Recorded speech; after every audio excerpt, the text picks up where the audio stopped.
Welcome to Crime for Sleep. Before we begin, let me know where you're watching from and what time it is for you.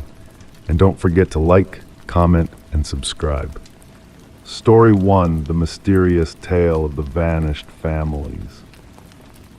The ancient box lay hidden beneath layers of forgotten clutter in the dusty attic, a silent witness to the passage of time in the old house. Within its confines dwelled a collection of faded Polaroids, capturing moments of joy and togetherness from bygone days. Innocuous scenes of birthday celebrations and family gatherings filled the images, exuding a sense of normalcy and warmth. Yet, as her fingers brushed against the worn edges of the photographs, Rebecca's heart quickened at the sight of the final picture. In that last snapshot taken within the familiar confines of her living room, a different family sat on the couch, their smiles frozen in time. A woman with honey blonde hair, a man with thick glasses, and two children gazed happily at the camera, oblivious to the ominous figure lurking in the shadows behind them. A man, his features obscured by darkness, stood watchful and still in the hallway, his presence sending shivers down Rebecca's spine. Descending the creaking wooden steps with trepidation, Rebecca carried the unsettling photograph to her kitchen, where harsh fluorescent light illuminated its eerie contents. The uncanny resemblance between her home and the scene in the picture was undeniable. The archway, the crown molding, the bay window all mirrored her own living space. Yet these faces were strangers, and the unease that had lingered since her arrival intensified, casting a suffocating pall over the house. Enter Detective Morgan, a seasoned investigator with eyes that missed nothing, clad in a weathered leather jacket that hinted at his experience with darker truths. Methodically examining the Polaroid, he inquired about the previous owners, the enigmatic Nelsons, who had sold the house without leaving a trace. With a nod, Morgan requested the photograph for further investigation, his quiet demeanor belying the intensity of his scrutiny. Thus began a silent pursuit of the past, as Rebecca and Detective Morgan delved into the history of the house's former occupants. The trail led them through a labyrinth of names: Crawford, Morneau, Sutherland, each family vanishing after a year of residence, leaving behind a void of unanswered questions. The Sutherlands in particular had left no trace, their abrupt disappearance echoing through the years like an unanswered riddle.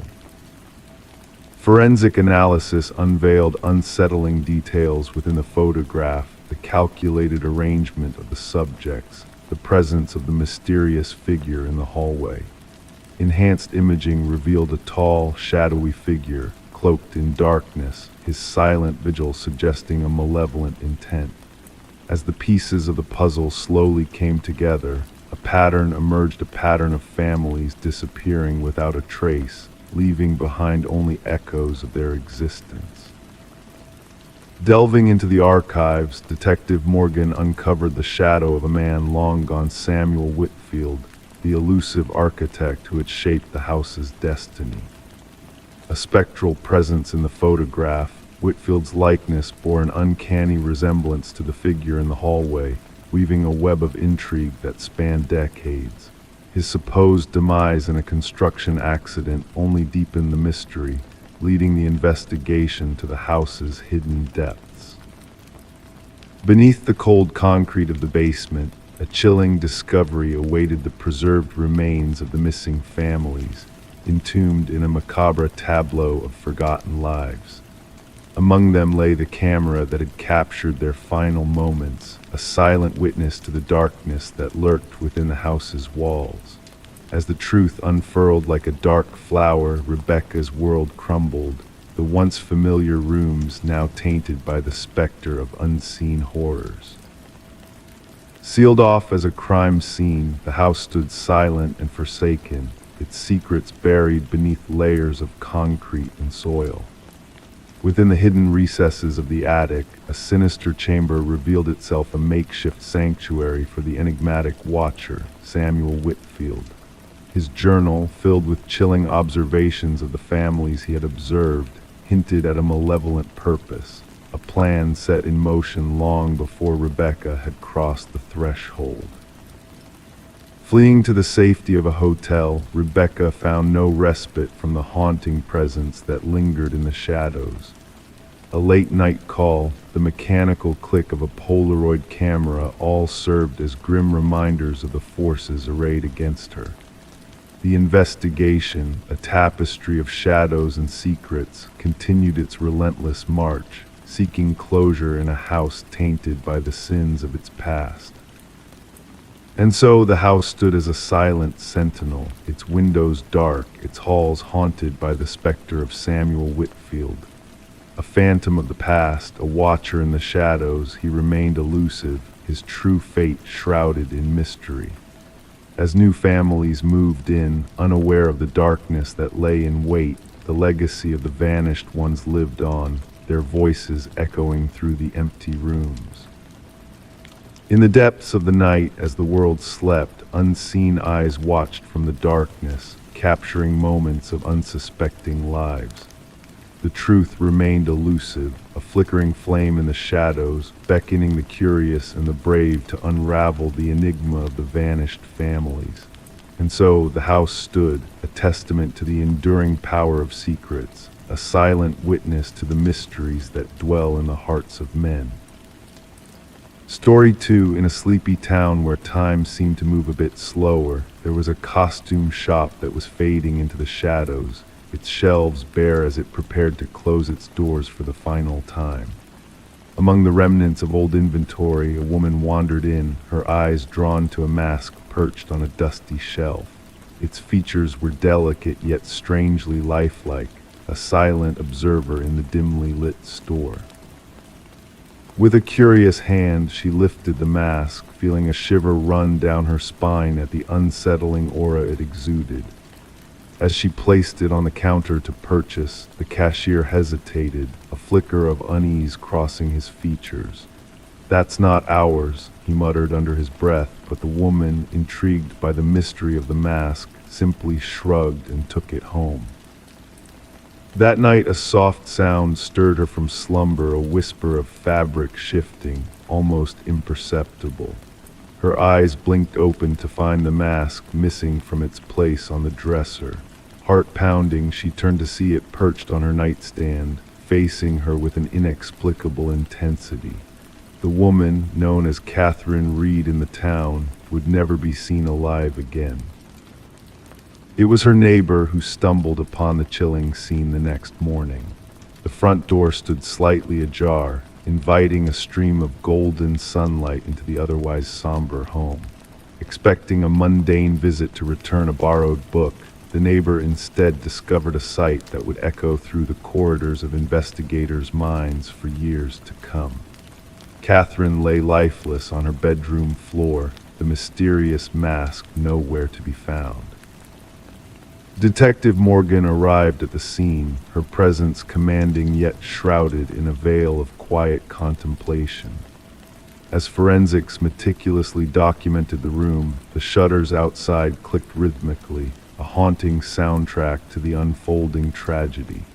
An officer noted the absence of forced entry, while the detective's keen eyes absorbed every detail, piecing together a puzzle with missing fragments. A drawer slightly ajar, a lipstick-stained water glass, mundane yet significant in the context of the inexplicable death that had visited this unassuming home. The medical examiner's examination yielded more questions than answers. No visible wounds, no signs of struggle, just the frozen mask of terror etched onto Catherine's face. The detective knelt beside the body, whispering to herself. Something scared her to death. Catherine had been an art appraiser, her days filled with the scrutiny of authenticity, a talent for spotting imperfections that whispered of falsehood. Colleagues spoke of her meticulous nature, her unwavering dedication to her craft. Could this keen eye for detail have led to her untimely demise? A thread of intrigue unfurled as security footage from the costume shop unveiled a peculiar interaction. The cashier's confusion, the owner's denial, a mask that seemed to materialize from the shadows. The detective delved deeper, uncovering a web of mysteries that stretched back through the annals of time. The owner's hesitant confession hinted at a darker truth, one veiled in the shadows of a collector's untimely demise. And as microscopic fibers found on Catherine's fingertips pointed to a sinister connection, the investigation took a turn down a path paved with ancient symbols and whispered folklore. A retired detective, weathered by years of chasing shadows, shared a revelation that sent shivers down the spines of those still entangled in the case.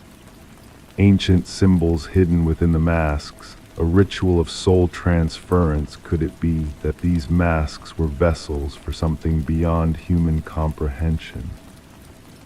Catherine's journal, a beacon in the fog of uncertainty, revealed a descent into madness as she unraveled the mask's secrets. It watched, it moved, it hungered for souls to claim as its own. And with each new victim, the cycle continued, a macabre dance orchestrated by forces beyond mortal understanding. As the investigation deepened, a chilling truth emerged. Death by extreme fear, a heart stilled by terror so profound it defied logic. Surveillance footage captured a figure, a mimicry of Catherine's form, wearing the mask like a grotesque parody of life. The mask vanished, leaving behind a trail of unanswered questions and a legacy of fear. Reports surfaced of its reappearance in a distant vintage shop, a phantom slipping through the cracks of reality once more. The detective, haunted by the specter of the mask, knew that its hunger would not be sated until it found a new host. And so, as the night whispered its secrets and shadows danced on the walls, the detective kept Catherine's journal closed, a silent testament to a truth too dark to share. The mask, a silent sentinel of death, waited in the shadows, biding its time until it found another soul to ensnare in its macabre dance. And when it did, the world would awaken to the soft sound of footsteps in the dark, the empty eyes of the mask fixed upon its next victim, hungry for the essence that lay beyond mortal sight. Story 3. The inn stood modest, outdated, a temporary refuge for weary travelers. The receptionist passed her the key with a peculiar glance. "Just avoid the final door on the left," he whispered cryptically. Intrigue sparked within her. That evening, navigating the shadowy corridor, she halted before it. The brass handle chilled her hand. The door bore no distinctive marks until she pressed her ear against it. A breath, not her own, whispered from the other side. Detective Morgan Reed blinked away drowsiness while slipping beneath the caution tape barring entry to the room. The stench struck her first, a tang of metal and decay, a scent all too familiar. Blood had seeped into the threadbare carpet, melding with its murky hues. The room juxtaposed elements, an immaculate bathroom, an undisturbed bed, and in between, the grim tableau. A young woman lay sprawled on the floor, her golden locks splayed like a halo. Her vacant eyes stared at the ceiling, frozen in a mask of shock or dread. Reed knelt beside the victim, mindful not to disrupt the evidence markers dotting the scene. "Third one this season," remarked the forensic expert, his tone devoid of emotion as he photographed the body from varying angles. "Same modus operandi as before." Reed nodded in silence. The victim wore upscale attire, a stark contrast to the shabby inn. A designer purse lay open on the nightstand, its contents untouched. This was not a robbery. Another motive guided this perpetrator. The inn manager lingered anxiously in the doorway, his complexion pallid. "She arrived alone, paid in cash. I never imagined," his voice faltered. "The maid discovered her during cleaning." Reed surveyed the room anew. No signs of forced entry, no defensive wounds on the victim. She had either admitted the killer willingly or recognized them. Back at the precinct, Reed pinned up photographs on the board. 3 women strikingly similar, all discovered in nondescript motels off the beaten path. Speculations swirled in the media, whispers of a serial predator on the loose. The autopsy report is ready, announced Detective Hayes, dropping a file on Reed's desk. Cause of death, manual strangulation, no DNA under the victim's nails, no evidence of sexual assault. Reed furrowed her brow. This is personal, not a random attack. Days blurred together as the investigation escalated. Surveillance footage from the inn revealed nothing out of the ordinary. The victim, identified as Elaine Werner, was a meticulous financial analyst with no known adversaries. Her acquaintances described her as cautious, precise, someone unlikely to choose such an establishment willingly. A breakthrough occurred during Reed's interview with Werner's sister. She mentioned a man from her workplace, the sister divulged, hands trembling around her cup. She was secretive about him, said he was complicated. Possibly married, Reed Langdon. Did she disclose a name? She referred to him as C, that's all she revealed. The focus shifted to Werner's office. Coworkers characterized her as professional, reserved. None were aware of any romantic involvement. Yet in Werner's desk, Reed discovered a business card tucked within a calendar. Charles Emerson, Senior Vice President. Emerson maintained a composed demeanor during questioning, concerned, cooperative, maintaining an appropriate distance. His alibi seemed airtight, dining with his spouse and another couple, but a disquiet lingered in his gaze.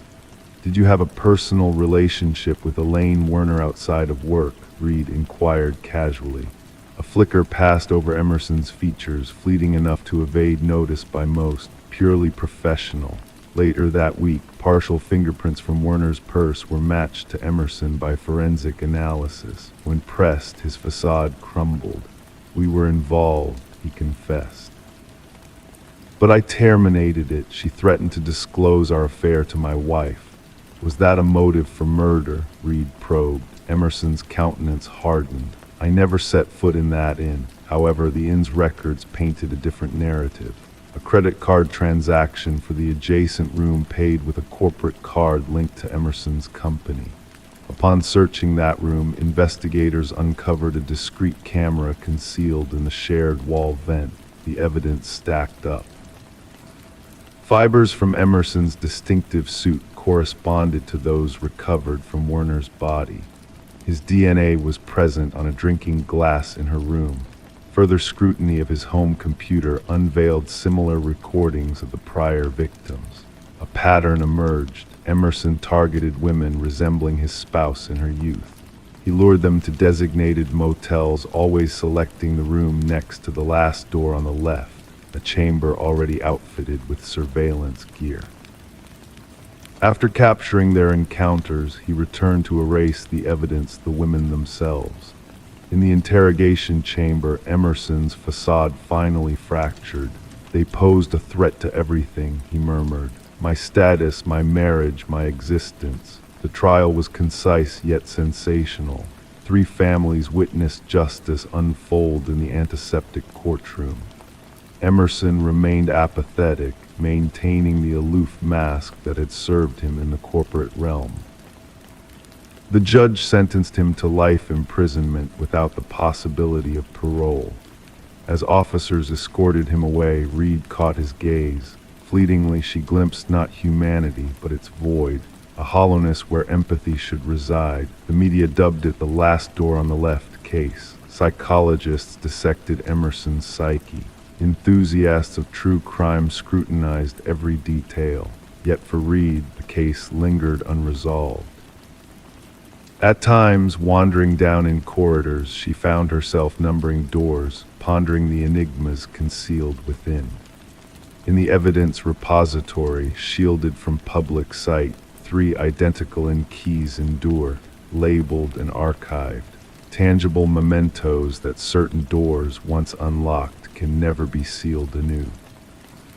Story 4: The Keymaster. In the calm of a quiet suburban neighborhood, a mysterious key arrived for Sarah Miller. Wrapped in a plain envelope with no return address, the single brass key seemed worn with time, its origins shrouded in enigma. Though unfamiliar to Sarah, a peculiar sense of déjà vu lingered as she held it in her hand. Intrigued yet unsettled, she tried the key in every lock she owned, but none yielded to its touch. It was a key without a home, without a purpose at least, not one she could discern. Upon placing the key on her coffee table, a relic of the past stirred to life. The old grandfather clock in the hallway, long silenced by the march of time and neglect, let out a single, hollow chime, an eerie echo reverberating through the stillness of Sarah's home. Bewildered by this inexplicable event, Sarah felt compelled to share her unsettling discovery with the authorities. The responding officer, a skeptic of the supernatural, initially dismissed her concerns as mere coincidence, a key in the mail, a harmless mistake, he suggested. But Sarah's intuition whispered of darker truths lurking in the shadows. Reluctantly, the officer accepted the key as evidence, its weight heavier than its metal frame suggested.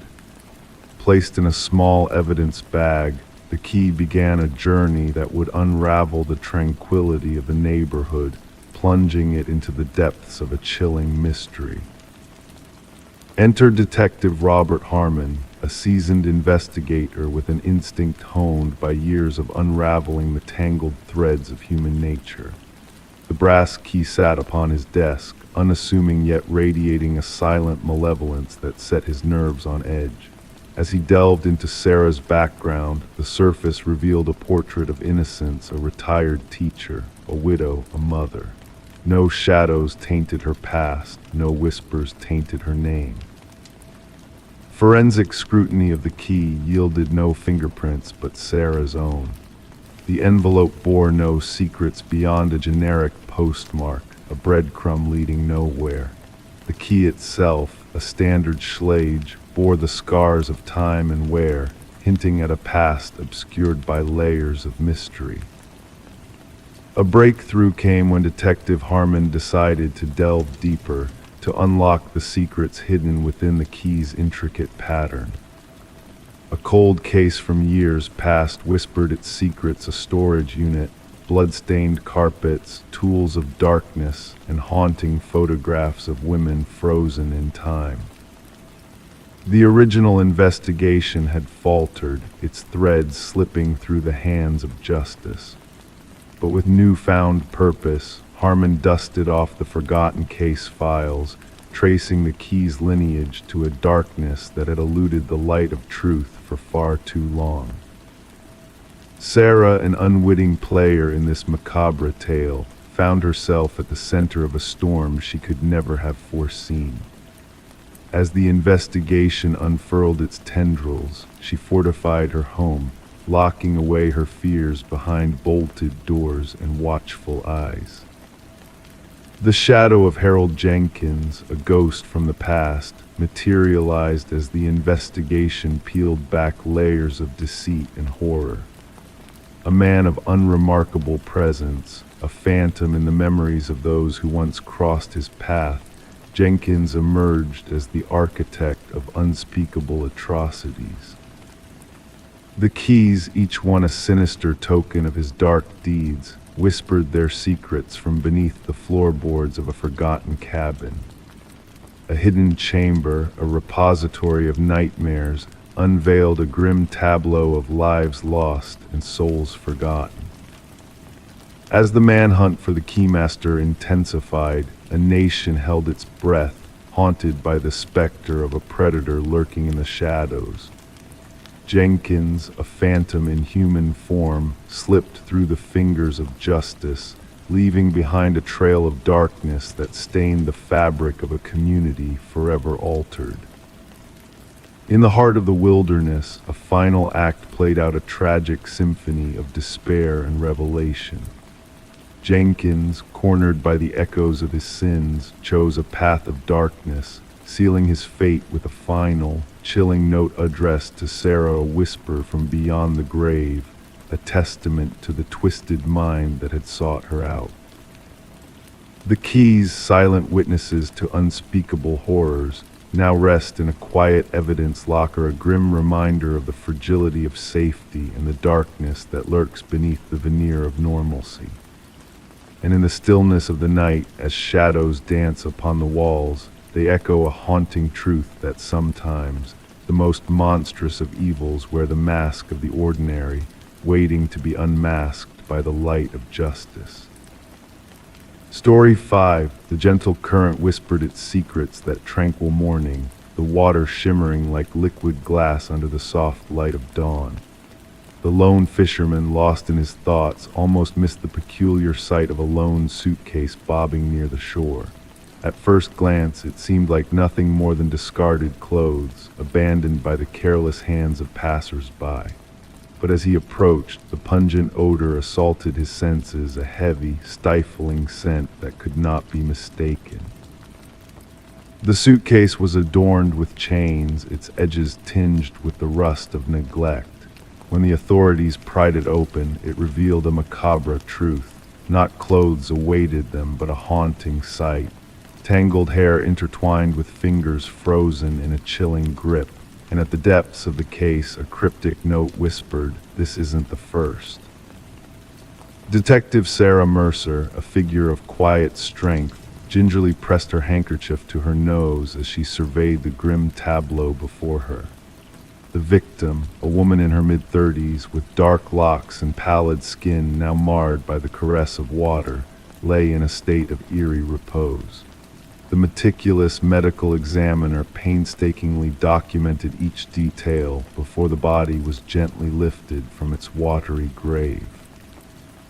What struck Mercer amidst the morbid scene was not just the method of disposal, but the peculiar care taken in presenting the victim manicured nails, freshly styled hair, clad in garments of luxury.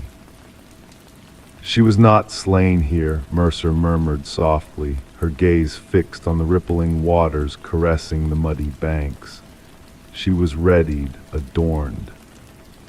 The victim was soon identified as Catherine Walsh, a real estate agent renowned for her prowess in selling opulent properties. Divorced, childless, she dwelled in solitary elegance in a prestigious neighborhood. Colleagues painted a portrait of a woman driven by ambition, meticulous in her ways and fiercely private. Her assistant, the bearer of concern and worry, recounted how Catherine had vanished without a trace on the day of a crucial showing to affluent clients. "She would never miss that appointment," the assistant insisted, her voice laced with conviction. "That sale was to be her crowning achievement." A meticulous search of Walsh's modern abode ensued. Every corner exuded an air of pristine perfection, almost unnaturally so.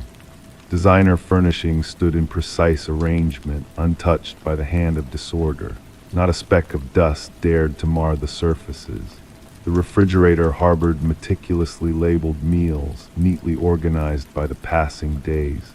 Her wardrobe, a symphony of colors, housed shoes cradled in protective sheaths. A peculiar anomaly awaited discovery in her home office, a slightly ajar drawer revealing a leather-bound journal. The final entry whispered of unseen eyes, of a lurking presence beyond the veil of safety. Digital traces unveiled a curious pattern in Walsh's electronic correspondence, dozens of missives from unknown senders, all bearing a singular message: "I see your perfection." Each missive dispatched at the exact moment on various days.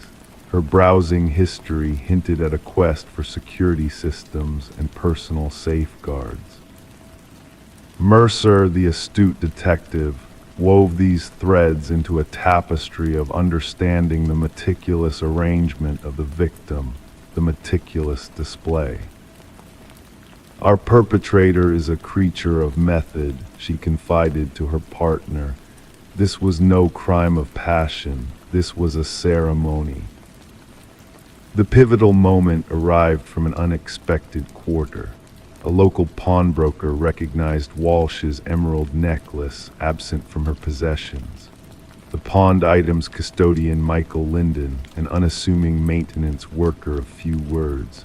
Surveillance footage unveiled Linden's shadowy visits to Walsh's domain, sometimes laden with his maintenance cart, at other times unencumbered, always lurking in the shadows of her absence. A search of Linden's humble abode unfurled a tapestry of horror. Walls adorned with snapshots of Walsh and kindred spirits, all sharing a likeness, all captured in moments of vulnerability. Some images defaced with a harsh stroke of red ink. Walsh stood as the third in a sinister lineage. Behind a clandestine panel in his closet, a shrine emerged. Treasures belonging to each victim laid out with meticulous care, a brush bearing locks of hair, tissues imprinted with lipstick, keys, and receipts. Each assemblage accompanied by a journal chronicling daily habits, personal preferences, and routines. The interrogation room grew cold as Linden was brought to bear. Clad in a cloak of composure, his demeanor belied the horrors he had wrought. They were flawed, he intoned at last, his voice devoid of emotion. They paraded their perfection, but I saw through the facade. Catherine's desk drawer was always in disarray, her lipstick never quite precise. Her perfection was a charade. The search for the enigmatic first victims referenced in his cryptic missive unfurled a path to remote locales, where two more suitcases harboring echoes of past horrors were unearthed. Within, figures akin to Walsh, women of the real estate realm who boasted of their meticulous attention to detail. Linden, an embodiment of stillness, bore witness to the trial that sealed his fate. An unyielding judge decreed a lifetime behind bars, devoid of reprieve. Families of the fallen watched in stoic silence as the tale of Linden's depravity unfolded in the hallowed halls of justice. For Mercer, the chapter was closed, the curtain drawn on a tale of darkness and twisted obsessions. Yet queries lingered in the recesses of her mind. What impelled Linden's fixation on these particular women? What specter of imperfection haunted his soul, driving him to erase perceived flaws through acts of unspeakable cruelty? The river, a silent witness to the saga that had unfolded upon its banks, continued its meandering journey downstream, carrying away all traces of the macabre tale. But within the precinct, upon Mercer's desk, lay copies of those chilling journals, a stark reminder that within the facade of normalcy, shadows may lurk, waiting to unveil their true visage. And in the realm of the ordinary, the most perilous predators may dwell, concealed in plain sight, biding their time for a solitary flaw to betray their true nature. The story's thick. In the attic, tucked beneath a worn blanket, they stumbled upon a treasure, a porcelain doll with ancient charm. Its azure eyes, wide and unwavering, held a silent secret. Sarah and Michael, a couple captivated by the allure of a Victorian house, laughed off the doll's peculiar presence as just another forgotten relic of the past. Yet that night, an unspoken weight lingered in the air, stretching the silence around them. And come morning, the doll had vanished from the attic, only to reappear at the foot of their bed. Their new home, steeped in history and whispered tales of a troubled past, beckoned them with ornate woodwork and a mysterious ambience. Little did they know, Sarah and Michael would soon be entwined in its enigmatic narrative. Detective Rachel Winters, on a crisp autumn morning, received a chilling call. In the master bedroom, a macabre scene awaited her, the female victim, contorted in a haunting pose, eyes wide with terror, while the male victim seemed frozen in a desperate attempt to flee. With precision akin to a master puppeteer, the victim's limbs were arranged, devoid of struggle or forced entry, a tableau of terror. As Detective Winters meticulously cataloged the scene, a sense of unease settled within her. The positioning, deliberate and eerie, echoed a doll plucked from its display case. The investigation unfurled, weaving a tapestry of unsettling accounts from neighbors. Shadows moving in empty windows, ghostly laughter drifting through the night. Each tale added a layer of disquiet to the already foreboding atmosphere. Forensic scrutiny uncovered a trail of vintage fibers, reminiscent of antique doll clothing, clustered around the victims, and the attic a spectral thread connecting past and present. Absent were any traces of an intruder, no fingerprints, no foreign DNA, no footprints save those of the deceased. It was as if the perpetrator existed beyond the physical realm, leaving behind only whispers of their presence. Delving into the property's history unveiled a haunting pattern. Previous owners met mysterious ends, their lives shadowed by inexplicable occurrences. A tale emerged of a doll maker and his daughter, tragedy shrouding their existence. The final creation, a doll mirroring the lost child, bore witness to a grief-stricken father's last testament. Sarah and Michael, unknowingly altering the house's essence with their renovations, became unwitting players in a malevolent game. Hidden photographs unearthed beneath attic floorboards revealed a chilling truth: the dollmaker's creation, alive in its uncanny stillness, a harbinger of doom. Infrared whispers traced phantom handprints leading from attic to bedroom, a spectral path etched in porcelain dust and enigmatic residue. An interview with a descendant unraveled tales of forbidden knowledge, of spirits bound to inanimate forms, breathing life into the lifeless. The case, a riddle without a solution, confounded even the seasoned detective. The doll, a specter of unrest, vanished from custody, leaving behind a trail of confusion and inexplicable events.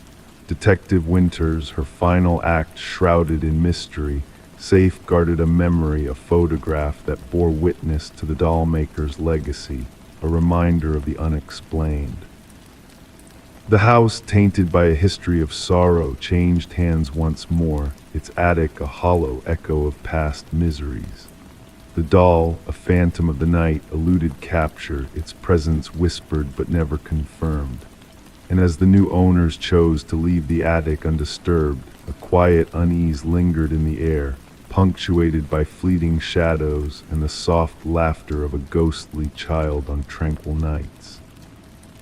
Story 7. The new homeowners found it peculiar the crackling of the old intercom system late at night, a leftover relic from a bygone era, forgotten but still wired. One evening, curiosity got the best of the husband and he pressed the button. A faint whisper crackled through the speaker, sending shivers down his spine. "Why did you come back?" Startled, he stepped back, hands trembling. His wife, standing behind him, softly uttered, "I never said that." The Victorian manor rested among ancient oak trees, its exterior aged yet hiding a modern interior. Daniel and Meredith Parker had acquired the property at an unexpectedly reasonable price, despite the real estate agent's uneasy demeanor during the tour. The vintage intercom system, linking all rooms, had appealed to the history-loving couple. Detective Sarah Reeves arrived at the property, the gravel crunching beneath the tires of her unmarked vehicle. The call had hinted at a possible break-in, but there was an underlying tone in the dispatcher's voice that hinted at a deeper tale. Daniel Parker, a tall figure with a visible pallor, greeted her at the door, leading her through the grand foyer. It all started with the intercom, he explained, his voice tinged with unease. First, it was just static, then whispers, then full sentences. My wife thought I was imagining things until she heard it too. In the living room, Meredith sat rigid on an antique sofa, hands tightly gripping a steaming mug she had not touched. "We found something behind the wall," she stated abruptly. Daniel wanted to expand the kitchen pantry, and when he tore down the drywall, her voice faltered. Behind the wall, wrapped in deteriorating plastic, they discovered a small leather-bound journal. Detective Reeves, wearing gloves, delicately opened its fragile pages. The elegant yet frantic handwriting belonged to Alina, the apparent former owner. Her entry spoke of her growing fear that her husband Vincent intended to harm her. The last entry was 30 years old, Daniel elaborated. After that, silence. The previous owners mentioned they bought it from an elderly man who had moved to a retirement community. The investigation unraveled the history of Vincent and Alina Blackwood, the previous owners. Records indicated Vincent had sold the house shortly after Alina supposedly left him, with no official divorce or change of address. No financial activity in Alina's name after the final journal entry. Detective Reeves mobilized a team to thoroughly search the property. Ground-penetrating radar revealed anomalies beneath the garden shed's concrete foundation. As the investigators broke through the aged concrete, the truth emerged: a set of human remains. Forensic analysis confirmed the skeleton belonged to a woman in her 40s, showing signs of blunt force trauma to the skull. Among the remains, a gold wedding band with the inscription, "To Alina, my eternal love." The evidence against Vincent Blackwood mounted swiftly. Now elderly and residing in a care facility, he comprehended the charges leveled against him. His response to the evidence sent chills down the detective's spine. "She wouldn't cease talking," Vincent calmly stated. "Always babbling through that cursed intercom, monitoring me, interrogating me. I disconnected it, but she rewired it herself, insisting on always being able to reach me wherever I was in the house." His vacant gaze met theirs. "I simply desired peace." During his admission, Vincent disclosed how he had meticulously crafted the narrative of Alina abandoning him, even sending postcards to neighbors from false locations, penned in counterfeit handwriting. He had resided in the house for years, unknowingly walking over the spot where his wife lay buried. The trial was swift, with Vincent pleading guilty to murder. The sentencing judge remarked on the premeditated nature of the crime and the decades of deceit that ensued. Daniel and Meredith eventually sold the house, unable to stay after uncovering its grim past. Before departing, they held a memorial for Alina in the now-restored garden. The intercom system was removed by the subsequent owners during renovations. Workers mentioned hearing static and whispers during the removal, attributing it to interference from their tools. Detective Reeves revisited the Blackwood case file before it was archived. As she closed the folder, she pondered how the house had seemingly transcended time to unveil its secret. Justice had finally caught up with Vincent Blackwood, all thanks to Alina finding a way to make her voice heard. Among local law enforcement, the case became known as the house that answered back. Occasionally, Detective Reeves would pass by the property on her way home.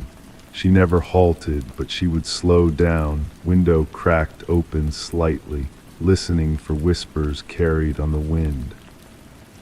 Story 8. She never cared for venturing up there, but when the storm ushered in a leak in the roof, she had no other option. The attic loomed before her, a repository of forgotten relics cloaked in dust and cobwebs. Amidst the shadows in the most secluded corner rested an ancient dollhouse, exquisitely detailed, its minuscule furniture arranged with meticulous care. Yet, as she peered into its miniature rooms, a knot twisted in her stomach. The figures within were not mere dolls. They were diminutive, intricately carved replicas of her own family. Each figure placed precisely where they had been situated downstairs, save for one. The figure meant to represent her was found standing beside the attic door. Rebecca Morgan traced her finger along the roof of the dollhouse, feeling the groove where the tiny wooden figure stood. A shiver raced through her body, entirely unrelated to the chill breeze that whispered through the rafters. The dollhouse had no place in this setting. This was not her childhood abode. Rather, it was a rental dwelling the family had recently relocated to. The saga commenced with Rebecca's panicked call to the authorities.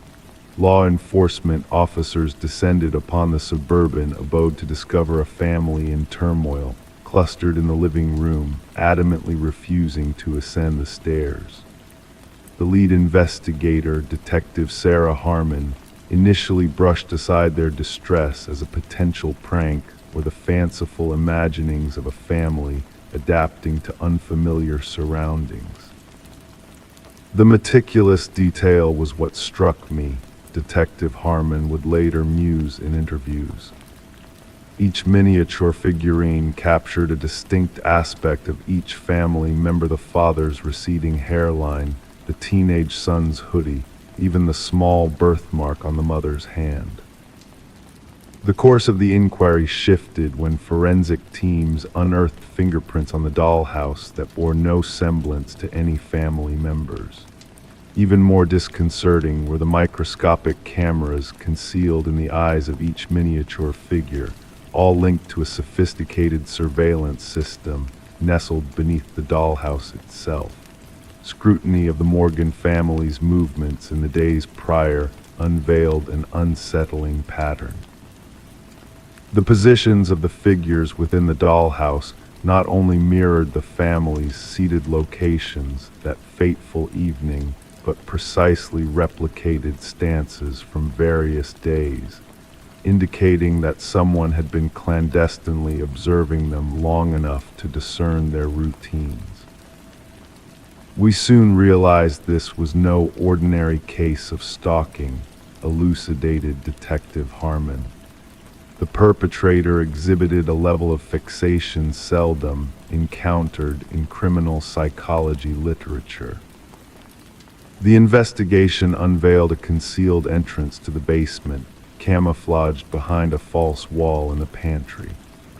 Inside, investigators stumbled upon a makeshift living quarters, replete with evidence suggesting an individual had been dwelling there even before the Morgans took up residence. Discarded food wrappers, empty water bottles, and a crumpled sleeping bag hinted that the intruder had been residing beneath the family for an extended period. Most confounding to the investigators was the absence of any forced entry. Property records disclosed that the house had stood vacant for nearly a year before the Morgans' arrival. The previous owners, an elderly couple, had both passed away within a short span of time. Their son had overseen the estate sale and subsequent rental of the property. Interviews with neighbors yielded sparse information. The majority had observed nothing out of the ordinary, save for one elderly woman who occasionally glimpsed lights emanating from the house during its unoccupied phase. I presumed it was the real estate agents showcasing the property, she recounted to investigators. It never crossed my mind that someone might be unlawfully residing there. A breakthrough emerged through digital forensics. Examination of the surveillance system linked to the miniature cameras unveiled that the data was being transmitted to an external server. Tracing the IP address guided investigators to a modest apartment across town. Within its confines, walls adorned with photographs of the Morgan family and former occupants of the house greeted the investigators. Detailed journal entries chronicled the daily routines of each family member with disturbing accuracy. The most harrowing discovery awaited in a workshop, where numerous partially completed dollhouses, each representing distinct homes in the vicinity, lay scattered. The apartment belonged to Martin Wells, the progeny of the previous homeowners. Financial records unveiled mounting debts following his parents' demise. Instead of selling the house outright, he had fashioned a covert living space, persisting in his clandestine abode while accruing rent from unsuspecting tenants. The dollhouse served as his command center, explicated the forensic psychologist assigned to the case. Each figure symbolized an individual he monitored. The figure of Rebecca, positioned by the attic door, was not a menace, it was his way of acknowledging her unearthing of his surveillance apparatus. During interrogation, Wells remained eerily composed as he expounded on his motives. They were inhabiting my residence, slumbering in my parents' bedroom. I needed assurance that they were treating it with reverence. When queried regarding the arranged figures, he merely stated, I desired them to comprehend that I was ever vigilant. The psychological evaluation unveiled a convoluted case of possessive delusion. Wells grappled to cope with the loss of his childhood home and devised an intricate system to assert dominion over it. The dollhouse evolved into his method of asserting ownership over both the property and its inhabitants. The Morgan family never set foot in the home again. In a poignant recollection, Rebecca acknowledged that the most haunting moment was not discovering the dollhouse, but comprehending its implications. Someone had been observing us all this time, measuring our lives, transforming us into mere playthings. The genuine terror did not reside in the dollhouse itself, it lay in the knowledge that in his perception, we were merely puppets to be manipulated and watched. Wells faced multiple charges of stalking, invasion of privacy, illicit surveillance, and unlawful entry. The case incited a reevaluation of real estate disclosure statutes concerning deaths on properties and the obligation of agents to ensure homes are appropriately vacated before new occupants assume residence. During sentencing, the judge underscored the profound violation endured by the Morgan family. You did not solely intrude upon their home, you violated their sense of security and independence. You observed their most intimate moments and replicated them for your gratification. What unsettles criminologists the most about this case is how long Wells may have persisted unnoticed had Rebecca not stumbled upon the dollhouse. Scrutiny of his journals suggested he had covertly inhabited homes for nearly 2 years, transitioning from one property to another, crafting dollhouses representing each scrutinized family. The Morgan family eventually located a new abode in a distant locale, yet Rebecca divulged in her victim impact statement that she still habitually inspects closets and crawl spaces. She purged their new dwelling of all dollhouses and miniatures. Some days I still sense eyes upon me, she confided. I ponder if somewhere, someone is still orchestrating a diminutive version of me in a dollhouse that remains undiscovered. Story 9. It was a random call, just static and muffled noise. The operator was about to dismiss it, but then a voice broke through. A woman whispering urgently, "He's here," he then silence. The number traced back to a vacant house left to decay for years. No signs of forced entry, no disturbances. Yet in the dusty kitchen, the phone sat on the counter, screen aglow. The call had been placed mere minutes ago. Detective Morgan Reed pressed the playback button once more. The whisper lingered in her mind, desperate, afraid, and unreal. The abandoned property had once belonged to the Sullivans before they moved away after a fire ravaged most of the West Wing. No one had resided there since. The caretaker visited monthly, swearing no one had trespassed in years. Background check on the number, Morgan inquired of her partner, Detective Walsh. Listed under Catherine Sullivan, the daughter, passed away 3 years back in a car crash. Morgan gazed at the phone in the evidence bag. The case defied logic. A deceased woman's phone making calls from a deserted dwelling. The dust around the phone showed disturbance only where it sat, as if it had materialized there. The forensics team uncovered nothing helpful. No identifiable fingerprints on the device, just smudges that couldn't be traced. No footprints leading to or from the house. Doors locked, windows sealed. The recording became the focal point of their inquiry, those 11 seconds of static, breath, and 5 desperate words. Voice analysis matched it to Catherine Sullivan's voice from old recordings with 98% certainty.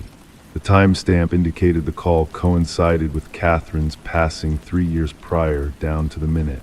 Morgan and Walsh interviewed everyone acquainted with Catherine.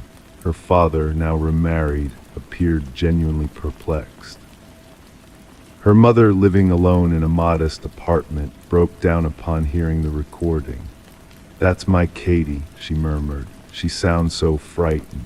Catherine's former boyfriend, Mark Jennings, had an alibi for the call's night. He was on a night shift at the hospital, corroborated by multiple witnesses and security footage. Plus, the house was empty. The call shouldn't have occurred, yet it did. The inquiry stalled until Catherine's mother phoned Morgan. "I found something in her old belongings," she quivered. Katie had a journal, the last entry. "You need to see this." The journal held detailed entries about Catherine's relationship with Mark, an affectionate start, followed by controlling behavior, isolation, and eventually dread. The final entry stated, "He found out I'm leaving, he's furious. If anything happens to me, it wasn't an accident." Morgan confronted Mark once more. His confident fa-de crumbled under scrutiny about the journal. "You think I hurt Katie because of what she wrote?" "That's not proof. The accident report says you were first on the scene," Morgan pointed out, "before emergency services. I was concerned when she didn't show up. I went searching for her. Her car veered off a remote road. How did you know where to look?" His complexion turned ashen. "I told you I was worried." Investigators revisited the crash site. The car had been towed years ago, but Morgan ordered ground-penetrating radar of the area. They unearthed something buried 20 feet from the crash spot, Catherine's actual phone. The one they found at the house was her spare, kept at her parents' place. Analysis of the buried phone disclosed erased texts between Catherine and her sister the night she died. "Mark found out I'm leaving him. He's tailing me in his car. And later, he's driving me off the road." The medical examiner re-examined photos from Catherine's autopsy. The injuries didn't align with the crash alone. Defensive wounds on her hands, bruising patterns suggesting strangulation. When police went to arrest Mark, he was gone. His apartment held a shrine to Catherine photos, items pilfered from her family, and news clippings about her demise. Among his possessions, they found audio editing software and scripts detailing how he'd concocted the ghost call by splicing Catherine's voice from old recordings. The call had been his sick method of revisiting his crime, a ploy to confound investigators and Catherine's grieving family. The probe broadened to other cases involving Mark's work as an emergency responder.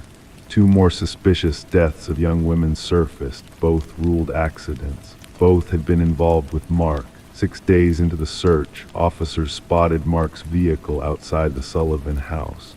Inside, they discovered him seated in the kitchen, staring at a phone identical to Catherine's. He offered no resistance upon arrest. She wouldn't keep quiet, he admitted to Morgan during questioning. "Even after I silenced her, she kept talking, kept accusing me. I needed everyone to hear her, to think she was still out there somewhere. A ghost can't testify against me."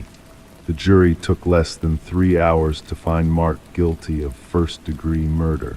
As the verdict was delivered, Catherine's mother clung to the journal. Justice had arrived, not by supernatural means, but through the voice Catherine had left behind in her words, her fears penned in ink, her final desperate pleas for safety. The phone from the abandoned house now rests in the evidence vault. Sometimes officers swear they hear it ring, though its battery was removed long ago. Catherine's tale endures not as a ghost story, but as a testament that victims find ways to speak, even when their voices have been silenced. Story 10. The old Polaroid held secrets of a forgotten past, capturing smiles and flickering candles in snapshots of bygone birthdays. Among the familiar faces, there lurked a mystery, a figure in the background, a man shrouded in shadows, standing just beyond the glow of celebration. He was not part of the family, yet he appeared in every photo, drawing closer with each captured moment. Sarah Winters uncovered the box of memories while sorting through her mother's attic after the funeral. Labeled only as memories, the cardboard container revealed a collection of faded photographs depicting joyful family gatherings from her childhood. What should have brought solace turned into the beginning of a chilling discovery. In the initial photo, the figure was barely discernible, a dark silhouette on the periphery during Sarah's 7th birthday party. Subsequent images revealed his progression, moving from the edge of the frame to standing behind her uncle, unseen by anyone in the captured scenes. Trembling, Sarah called her father, seeking answers about the enigmatic man haunting the photographs. His startled response hinted at a deeper mystery shrouded in the past. Detective Marcus Reed, a weathered investigator, examined the eerie progression of images laid out on his desk, rain tapping against the windows, casting shadows over the evidence. As Sarah detailed the unsettling presence in the photos, Reed's interest grew. The figure's deliberate movement through the gatherings, unnoticed by all, raised questions that demanded answers. Despite efforts to identify him, the man remained a spectral enigma, strategically hidden in each frame.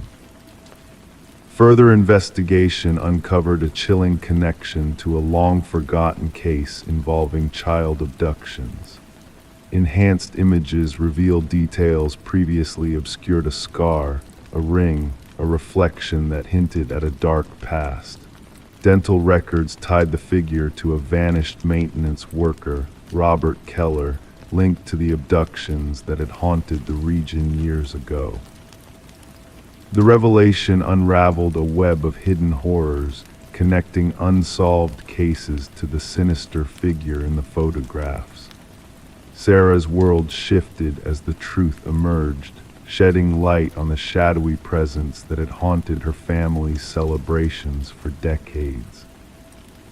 Remains discovered near the vacation property implicated Keller in the long unsolved disappearances, offering closure to families who had long awaited answers.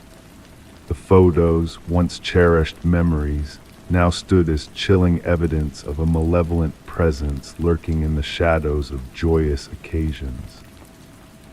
In a quiet moment in her apartment, surrounded by the haunting images, Sarah contemplated the unfathomable truth that had been unearthed. The figure in the background, a ghostly specter captured in frozen moments of time, had finally been exposed, his dark legacy brought to light.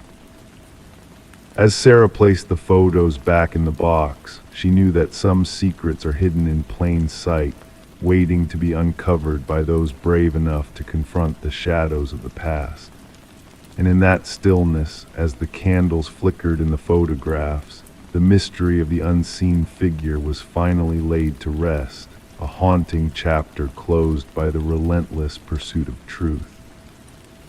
Story 11. In the beginning there was a faint flicker, a mere blip in the baby monitor's transmission. The mother brushed it off as mere interference, a glitch in the system. But then the audio crackled and a soft, eerie voice whispered, "Hush, drift back to slumber." A shiver ran down her spine, chilling her to the core. With a racing heart, she hurried to her son's room, only to find the crib empty, the window shut tight, and the door securely locked. The only anomaly was a plush rabbit lying on the floor, its dark, glassy eyes seeming to watch her every move. Rebecca's scream pierced the night, raw and agonizing, echoing through the silent house. The neighbors, stirred by her cries, dialed emergency services, summoning help to her side. When the authorities arrived, they discovered Rebecca on the nursery floor, cradling the stuffed rabbit, lost in her own world of despair. Little Samuel, just 4 months old, had vanished without a trace, leaving behind a void of unanswered questions. The initial probe yielded no substantial leads.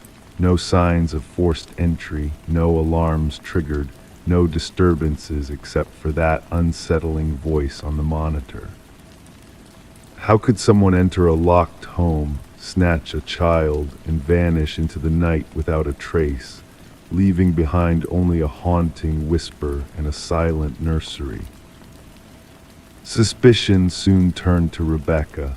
Her husband Daniel had been away for business, their strained relationship strained further by the challenges of parenthood.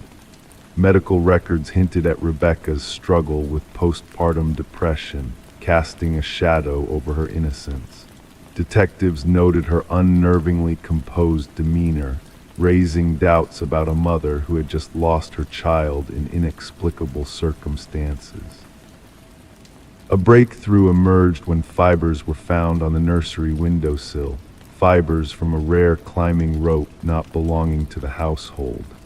The focus shifted to a skilled intruder gaining access from outside, a shadow in the night captured by neighboring security cameras. A mysterious footprint in the garden's soil hinted at a trained individual with a purpose. Rebecca's innocence began to surface as Daniel, returning from his trip, raised eyebrows with his calloused hands and newfound rock climbing hobby, a detail unknown to his wife. Financial records painted a grim picture, revealing a hefty life insurance policy on Samuel and undisclosed ties to another family. Phone logs unveiled suspicious calls and a hidden past, leading the investigation down a darker path. The baby monitor, once a tool of comfort, became a key piece of evidence. Forensic analysis exposed a hack, a manipulation of signals to deceive and mislead. The voice that whispered in the night was not from within the nursery, but a calculated ploy to unsettle and deceive. The trail led to a chilling discovery in a residential basement, where Samuel was found under the care of Elaine, a woman with vacant eyes and a haunting past. Elaine surrendered quietly, her connection to Daniel unveiled through old wounds and hidden ties. Their sinister plot unfolded through encrypted messages, detailing a scheme to reclaim what they believed was rightfully theirs. In the courtroom, the enhanced audio from the baby monitor echoed, revealing a truth obscured by deceit. Amongst the whispered commands, a familiar cough betrayed Daniel's presence, sealing his fate alongside Elaine. The jury's swift verdict condemned them for their crimes, while Rebecca and Samuel sought solace in a new beginning, far from the shadows of their past. The case redefined abduction investigations, highlighting the vulnerability of modern technology and the need for heightened vigilance. Baby monitors became scrutinized for flaws, nurseries fortified with added security measures. The monitor, a silent witness to the night's events, held the key to unraveling a web of lies and deception. Samuel, unaware of his own ordeal, grew up shielded from the darkness that once threatened his existence.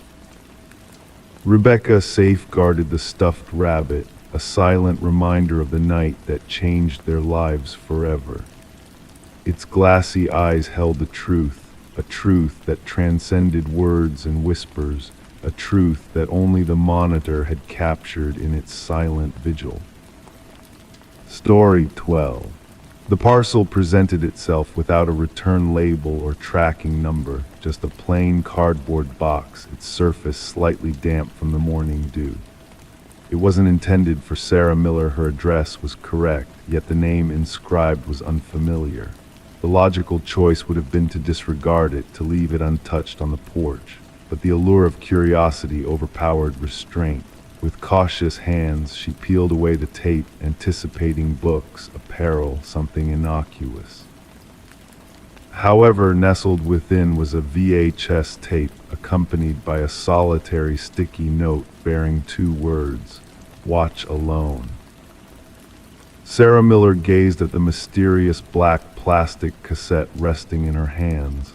There was an odd weight to it, a heaviness that seemed to carry the weight of forbidden secrets. Her fingertips skimmed the worn edges, tracing the imperfections in the plastic casing. The handwritten note displayed the urgency of the writer, each stroke etched with pressure on the page. Outside, the suburban neighborhood murmured its usual symphony, a distant dog's bark, the laughter of children playing, the drone of a lawnmower slicing through the morning tranquility. Daily life continued, oblivious to the arrival of the enigmatic package.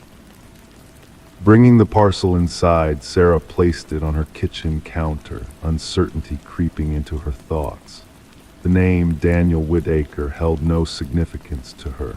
In the 4 years she had resided in the house, she had never received mail for anyone by that name.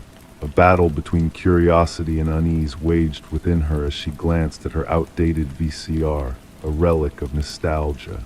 There was a magnetic pull from the tape, a mystery shrouded in worn plastic. Against her rational judgment, Sarah inserted the tape into the machine.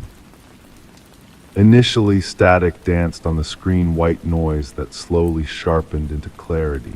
A dimly lit room materialized, illuminated by a lone lamp. The camera angle was askew, capturing a man seated in a wooden chair, his features initially obscured by shadows. "My name is Daniel Whitaker," the man's voice, soft yet resolute, filled the room. "If you're viewing this, you've been discovered, and that means they'll find me too." Leaning forward, his tired face emerged from the darkness, eyes marked by sleepless nights, stubble covering his jaw, hair unkempt. "I'm innocent, you need to know that, but they've planted evidence against me, my fingerprints, my DNA, despite never having laid a hand on her."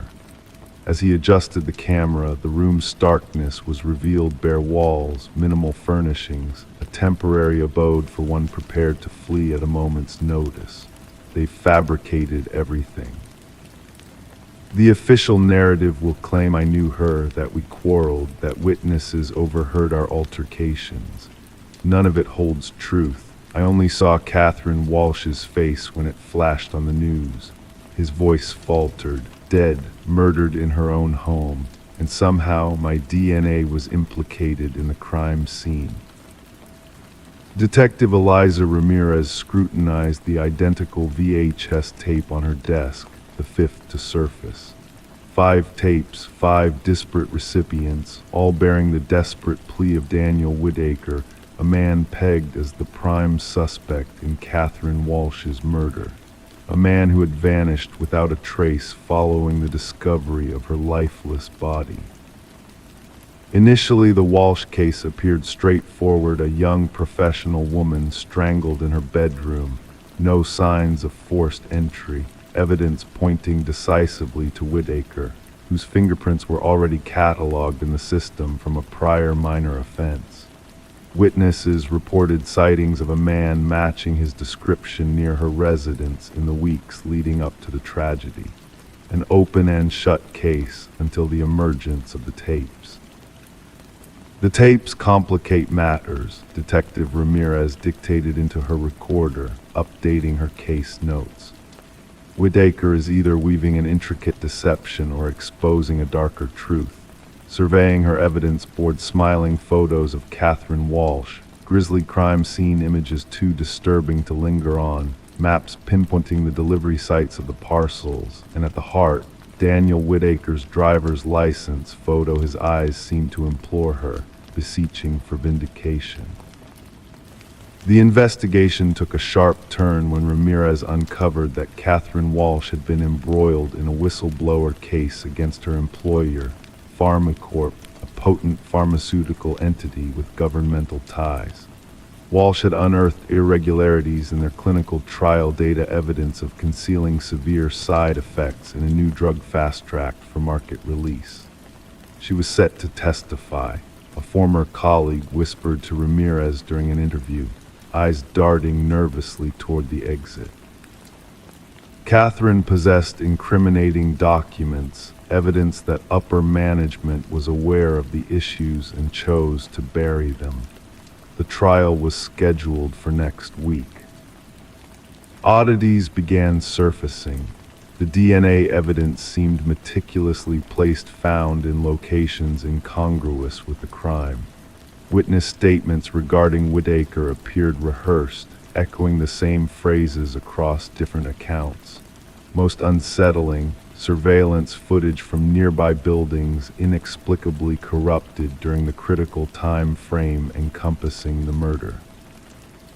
3 days subsequent to the tape's arrival, Sarah Miller received a second package. This one contained a trove of documents, clinical trial reports, internal memos, email transcripts, all from PharmaCorp, each bearing Catherine Walsh's digital signature. A revelation dawned. Detective Ramirez connected with other tape recipients, assembling Whitaker's breadcrumb trail.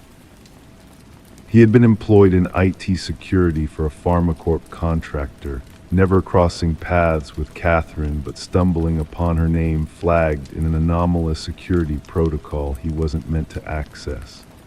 They were monitoring her, Whitaker disclosed in a subsequent tape. I witnessed the surveillance directives within the system. They were aware she was amassing evidence. Then I found myself locked out. The following day she was dead, and somehow I was branded the culprit. The breakthrough occurred when Sarah Miller discerned a crucial detail on her copy of the tape. A reflection in a window behind Whitaker revealed a row of storage units. Collaborating with Detective Ramirez, they identified the location. Within Unit 217, a plethora of evidence awaited them. Whitaker's journal chronicled the conspiracy. Catherine's original findings were meticulously archived. And most damning, elaborate schemes to frame Whitaker, inscribed in the handwriting of PharmaCorp's head of security, a former police detective with insider knowledge of evidence handling protocols. Justice didn't manifest through a dramatic arrest, but through the accumulation of irrefutable evidence. 3 executives faced indictments. The head of security confessed, striking a deal to testify against his superiors. The drug was withdrawn from consideration for market release. Daniel Whitaker emerged from seclusion, a shadow of his former self, altered by his time as a fugitive. Charges against him were dropped, yet the experience left an indelible mark. Sarah Miller encountered him once as he collected his tape from her porch, the same spot where the package had first appeared. "Why me?" she inquired. "Why send it to my address?" His weary gaze met hers. "The algorithm selected you. I required individuals unconnected to me or Catherine, individuals under minimal surveillance. Individuals who retained faith in their own discernment amidst the media's allegations of my guilt." The former suspect, an inadvertent witness, stood in contemplative silence, acknowledging the fine line between truth and fabricated narratives. Sarah eventually spoke. The incorrect address transpired to be the precise one. The VHS tapes were cataloged as evidence, tangible reminders that truth may arrive in unforeseen packages, bearing unfamiliar names, awaiting a curious soul daring to delve within. Story 13. The tale unfurls in the quiet whispers of a time-worn Victorian home that cradled secrets in its ancient walls. Michael and Sarah Klein, innocently drawn to its allure, never fathomed the enigma that awaited them within its time-worn chambers. A narrative veiled beneath peeling wallpaper, disguised as mere neglect, unfurled as they embarked on a journey through time and mystery. The layers they uncovered, one by one, whispered echoes of a name Alina Winters etched in ink, a haunting refrain that transcended the boundaries of reality. Each stroke of the pen bore witness to a story untold, a saga of desperation and obscurity that lingered in the shadows of the past. Intrigue gripped their souls as they delved deeper, unraveling the enigmatic connection between the spectral name and the enigmatic woman who had sold them the house. Margaret Cavendish, a phantom in her own right, bore an uncanny resemblance to the missing Alina Winters, a ghostly echo from decades long gone. The walls, once silent sentinels of time, now harbored a tale of loss and longing, a tapestry woven with threads of deceit and tragedy. Sarah's delicate fingers traced the name, her touch a reverent caress to a mystery yet unsolved. Michael, consumed by a thirst for truth, delved into the shadows of the past, seeking answers in the dim glow of a laptop screen. Their quest led them down a labyrinthine path of forgotten memories and buried truths, each revelation a shard of light in the darkness that enveloped them. The missing Alina Winters, a specter of the past, beckoned from beyond the veil of time, her presence a haunting specter in the fabric of their reality. As the investigation unfolded, layers of deception peeled away like the wallpaper in their midst, revealing a truth more chilling than they could have ever imagined. Alina Winters, a name lost to the annals of time, found a voice in the frantic scribbles on the wall, a plea for justice echoing through the ages. The discovery of hidden identities and fractured minds painted a portrait of madness and obsession, a tapestry of twisted fates intertwined in a dance of tragedy. Rebecca Eldridge, a figure shrouded in darkness, emerged as the orchestrator of a macabre symphony of deceit and despair. The walls, once silent witnesses to a crime long buried, now bore the weight of confession and revelation, a testament to the fragility of the human mind and the depths of its darkness. Michael and Sarah, unwitting players in a drama beyond their comprehension, stood witness to a story that transcended time and space. As the truth unfurled like a dark flower in bloom, the tendrils of the past reached out to claim their due. Alina Winters, a name etched in ink and blood, found peace in the embrace of justice long overdue. And for Michael and Sarah, the house they once called home became a tapestry of whispers, a legacy of secrets that whispered in the night, a lullaby of mystery and intrigue that lulled them to sleep in the arms of the unknown. Story 14, The Unsettling Discovery. Uncovering hidden secrets is an inevitable part of renovations. Every layer peeled back reveals a piece of the past: old newspapers, forgotten trinkets, fragments of memories long faded. But for Sarah and Michael, the couple who purchased a Victorian-era home at an estate auction, the discovery beneath the floorboards was beyond anything they could have imagined. As they lifted the floorboards, a letter emerged, neatly folded and tucked away. The paper was fragile, the ink weathered by time, yet the words etched on it were sharp and clear. Don't trust the one who knocked. Before they could process the eerie message, 3 distinct knocks reverberated through the empty house, sending shivers down their spines. Detective Alina Reed arrived on the scene with her partner, the exposed floorboards revealing a hidden void beneath. Her experienced hands delicately retrieved the note, already tainted by the unwitting touch of the homeowners. Reed observed the fear etched on Sarah and Michael's faces as they recounted the chilling sound of the knocks. Background checks painted the couple in a positive light, newlyweds with stable lives and no apparent skeletons in their closets. The house, however, held a darker past. Previously owned by the reclusive Hargrove family, the property had stood vacant for years following the passing of its last resident, Margaret Hargrove. As Reed delved deeper into the history of the house and its former occupants, a tale of hidden debts, secrets, and betrayal began to unravel. Franklin Hargrove, a once respected teacher with a penchant for woodworking, had a dark shadow looming over him in the form of a mysterious collector, Victor Mercer. Margaret's sister, in a rare moment of clarity, revealed the haunting truth that Margaret lived in fear of the collector, the man who came knocking 3 times as a grim reminder of debts unpaid. Franklin's descent into paranoia and violence, triggered by the collector's threats, led to a tragic confrontation that ended in death. Forensic investigations unearthed a chilling secret buried beneath the house: a male skeleton, identified as Victor Mercer, the missing loan shark who had met a grim fate at the hands of Franklin. Margaret, driven by fear and loyalty, had helped conceal the crime, living with the weight of the dark secret for years.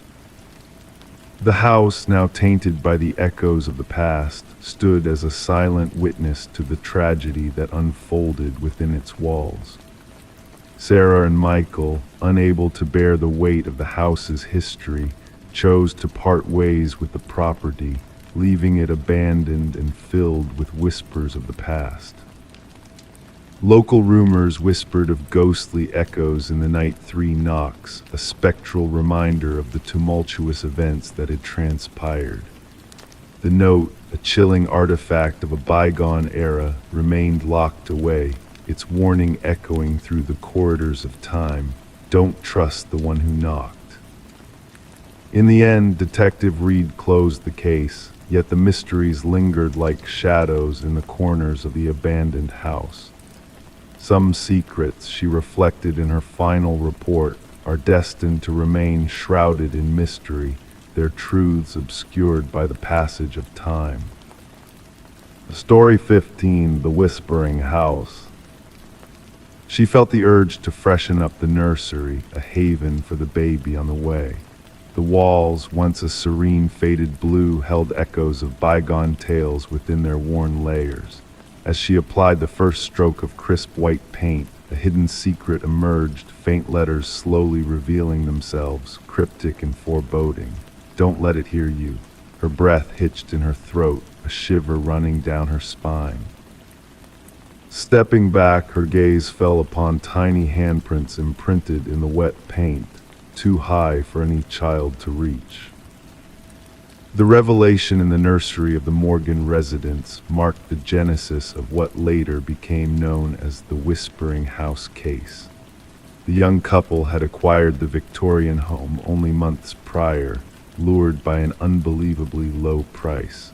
The realtor had glossed over the minor cosmetic issues, conveniently omitting the dark shadows lurking in the property's past. Detective Sarah Klein, a figure of quiet determination, arrived at the door, notebook in hand, ready to untangle the mysteries veiled within the house's walls. A woman, her expectant belly stretching the fabric of paint-spattered overalls, greeted the detective, weariness etched into her features from sleepless nights. Trembling, she recounted the chilling discovery of the hidden message in ghostly handprints. The previous owners vanished overnight, she disclosed, her voice tinged with unease. Neighbors claimed they fled under the cloak of darkness, leaving without a trace, only the essentials packed into their car. The detective treaded through the ancient abode, the echoes of her footsteps mingling with the creaking of weathered floorboards. Pausing in the nursery, she scrutinized the partially painted wall, the ominous message still peeking through the abandoned white layers. Beside it, 5 child-sized handprints, fresh and damp, marked their eerie presence at an adult's height. Back at the precinct, Detective Klein delved into the property's history. The house had exchanged hands numerous times in 3 decades, a peculiarly high turnover rate. Alarming were the reports of child welfare concerns filed during 3 tenures, recounting chilling accounts of whispers and unseen watchers haunting the children. Unearthing threads of the past, the detective uncovered the tale of Alina Blackwood, a once wealthy widow who ran an orphanage within the house's walls during the industrial era. 5 children under her care had vanished without a trace, presumed to have fled. However, a sealed room discovered behind the nursery wall, brimming with children's belongings but devoid of remains, hinted at a far darker truth. Interviewing former occupants, Detective Klein weaved a tapestry of unsettling occurrences, a weave of toys rearranged by unseen hands, childish laughter resonating through empty corridors, and crayon sketches materializing unbidden. The recurring message, penned in the same hand, always surfaced during nursery repaints, a whispered warning from the past. Consulting a forensic linguist, the detective confirmed the writing's origin in Alina Blackwood's journals. Yet more disturbing were the identical handprints, a macabre imprint of long-lost souls reaching out from the shadows of time. The investigation took a sinister turn as ground-penetrating radar unveiled anomalies beneath the basement floor, 5 child-sized shapes silently screaming of hidden horrors. Breaking through the concrete barrier unraveled a grim truth: the remains of 5 lost souls, arranged in a haunting circle, bearing pendants engraved with their names, the forgotten orphans of a bygone era. Revelations cast light on Alina's macabre beliefs, her twisted quest to harness the essence of orphaned children for her own longevity. The children, their fate etched into the walls with desperation, sought to warn future inhabitants of their tragic end. Closure came with the dignified burial of the forgotten victims, their names finally etched into history as casualties, not runaways. The house, tainted by shadows of the past, stood silent and abandoned, the young couple recoiling from its dark embrace, refusing to re-enter even for their possessions. Detective Klein penned her final report, a testament to justice served yet mysteries unsolved. The nursery walls, witness to untold horrors, met their end in demolition, the whispers silenced but never forgotten. Workers, plagued by disembodied voices, refused to linger after dusk, leaving the house to its spectral inhabitants. Condemned and forsaken, the house lay as a cold case, a monument to closure achieved but enigmas left unexplored. The detective held onto a photograph, a haunting image of 5 luminous handprints, a poignant reminder that some crimes, like ghosts in the night, leave indelible marks beyond the reach of time or paint. Story 16. In the small town, a mysterious house stood at the edge of the woods, shrouded in silence. Its windows were dark, its porch worn by time's heavy touch. No one claimed ownership of the house, and its origins remained a mystery lost to the whispers of the trees. But one day, a group of hikers ventured too close and saw something unsettling: names carved into the wooden siding, etched deep like ancient secrets. Among them, at the very bottom, a name unknown to any of them glared back, fresh and untouched by the passage of time. And when one of the hikers dared to utter, voice trembling, "That's mine," the threads of fate began to unravel. As night blanketed the forest, a call came into dispatch, a routine report of trespassing. Mason Wright, the lead hiker who discovered his own name etched into the enigmatic house, spoke with a voice laced with unease. The responding officers anticipated a simple case of mischief, a juvenile prank gone too far, but what they encountered defied logic and sent shivers down their spines. Detective Sarah Keller arrived at the scene, her flashlight piercing the darkness, revealing the weathered facade of the house. The names of 27 individuals adorned the eastern wall, some fading into obscurity with age, while others remained sharp as if freshly carved. And at the very bottom, Mason Wright, the letters still faintly smelling of sawdust. "I've never been here before," Mason insisted, his breath mingling with the chill of the night air. "I don't understand how my name came to be here." The investigation unfolded like a tapestry of dread, each thread leading deeper into a labyrinth of mystery.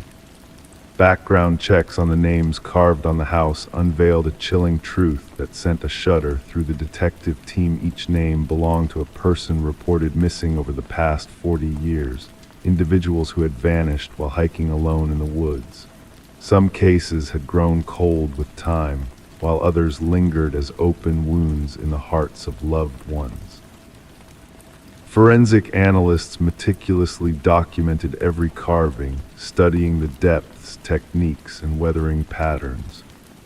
The oldest name, Rebecca Hansen, tied to a missing person case from decades ago, painted a haunting picture of a young woman swallowed by the forest, leaving behind only a lone hiking boot by a stream. Interviews with Mason revealed a tale of innocence and bewilderment. He professed no ties to the area beyond that fateful hiking trip with his college friends, chosen at random from an online suggestion. His companions, too, were scrutinized, and it was in the photographs taken by Emily Chen, the group's photographer, that a chilling presence lurked, a blurred figure, tall and thin, haunting the edges of the frames, always obscured by the trees. The exploration of the house's interior uncovered a macabre tableau in the basement, a collection of personal items belonging to the missing hikers meticulously arranged on shelves, each item labeled with a name matching those on the exterior wall. Bloodstains, invisible to the naked eye, emerged under ultraviolet light on the concrete floor, hinting at dark deeds left unspoken. As the shadows deepened, Mason's behavior took a turn towards paranoia, his whispers of unseen watchers and phantom footprints in the snow adding layers of unease to the already chilling atmosphere. The discovery of land records tracing the house's ownership to a reclusive hunter named Victor Blackwood unveiled a new chapter in the unfolding mystery. The manhunt for Blackwood unveiled a sinister truth hidden in the depths of the forest, a network of hunting blinds strategically placed along popular trails, and a journal detailing his twisted obsession with hikers as prey. The final entries of the journal revealed a meticulous plan of stalking and capturing each victim, including Mason and the forensic technician who processed the house during the initial investigation. The hunt for Mason escalated, leading to a heart-stopping revelation in the form of a freshly carved name hidden behind a false wall in the basement, a name that bore the mark of the lead forensic technician. The trap was set, surveillance tightened, and the forest held its breath in anticipation of the inevitable confrontation. In the dark of night, as cameras blinked and sensors hummed with tension, a figure emerged from the shadows, tall and thin, a specter of dread moving with uncanny grace towards the house. Tactical teams closed in, but in a blink of an eye, the figure vanished into the night, leaving only a chilling message carved on the bedroom wall, a warning that the hunter had become the hunted. To this day, the house stands under vigilant watch, a silent sentinel guarding its secrets. Mason and the forensic technician vanished without a trace, adding to the legends whispered among investigators. The forest holds its breath and hikers tread lightly, fearful of awakening the spirits that dwell within the house at the edge of the woods, where names are etched into the walls and mysteries linger in the shadows. Story 17, the ancient library faced its final chapter as the wrecking crew moved in. Amidst the sounds of destruction, a worker stumbled upon a concealed latch within a dusty bookshelf. With a hushed click, the shelf swung open, unveiling a hidden passage leading to a secret chamber. The air within hung heavy, untouched by time's passage. Inside, a solitary chair stood at the room's center, bolted firmly to the floor. Etched repeatedly on the wall, a haunting message echoed, "I remain here." The construction foreman swiftly radioed for police backup. What began as routine demolition morphed into a puzzling enigma. Detective Morgan Walsh, seasoned by 2 decades of law enforcement, stepped into the dim space, his flashlight piercing the shadows to reveal the eerie script adorning the walls. "Secure the area," Walsh commanded, his voice reverberating in the enclosed room. "No one disturbs a thing until the forensics team arrives." The library's history wove a tale of intrigue. Once owned by the esteemed Harrington family, the building had been gifted to the public following the mysterious disappearance of their daughter, Rebecca.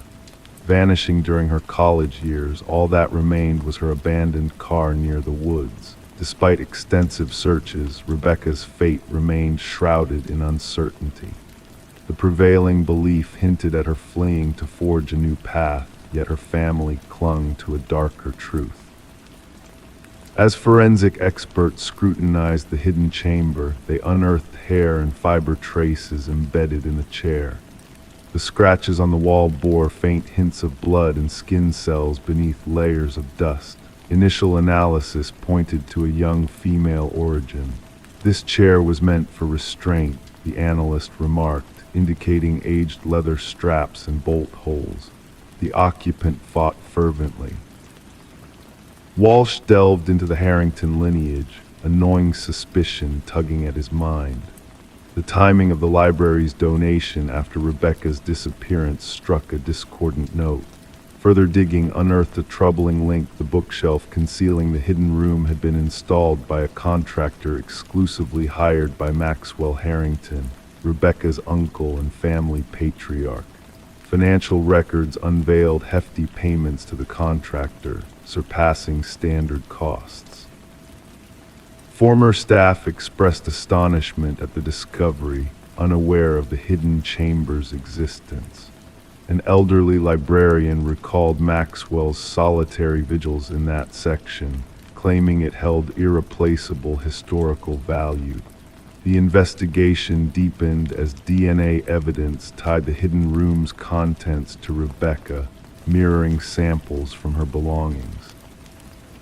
A warrant led detectives to the Harrington estate, where a secret journal hidden in Maxwell's study unveiled a chilling obsession with his niece. The final entry bore a sinister resolve. "She knew too much. The room will silence her." Confronted with damning evidence, Maxwell's fa-de crumbled. "Rebecca threatened everything," he confessed coldly. "I had to protect the family legacy." Maxwell's admission revealed a harrowing truth. He had ensnared Rebecca, intending to coerce her silence, only to inadvertently end her life during an escape attempt. Beneath the hidden room's floor lay Rebecca's remains, her parents' gift still adorning her wrist.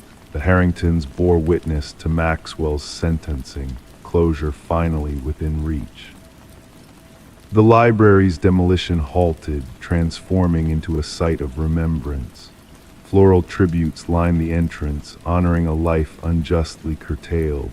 Rebecca's poignant message etched on the walls ensured her eternal presence, a testament to a truth unveiled from the shadows.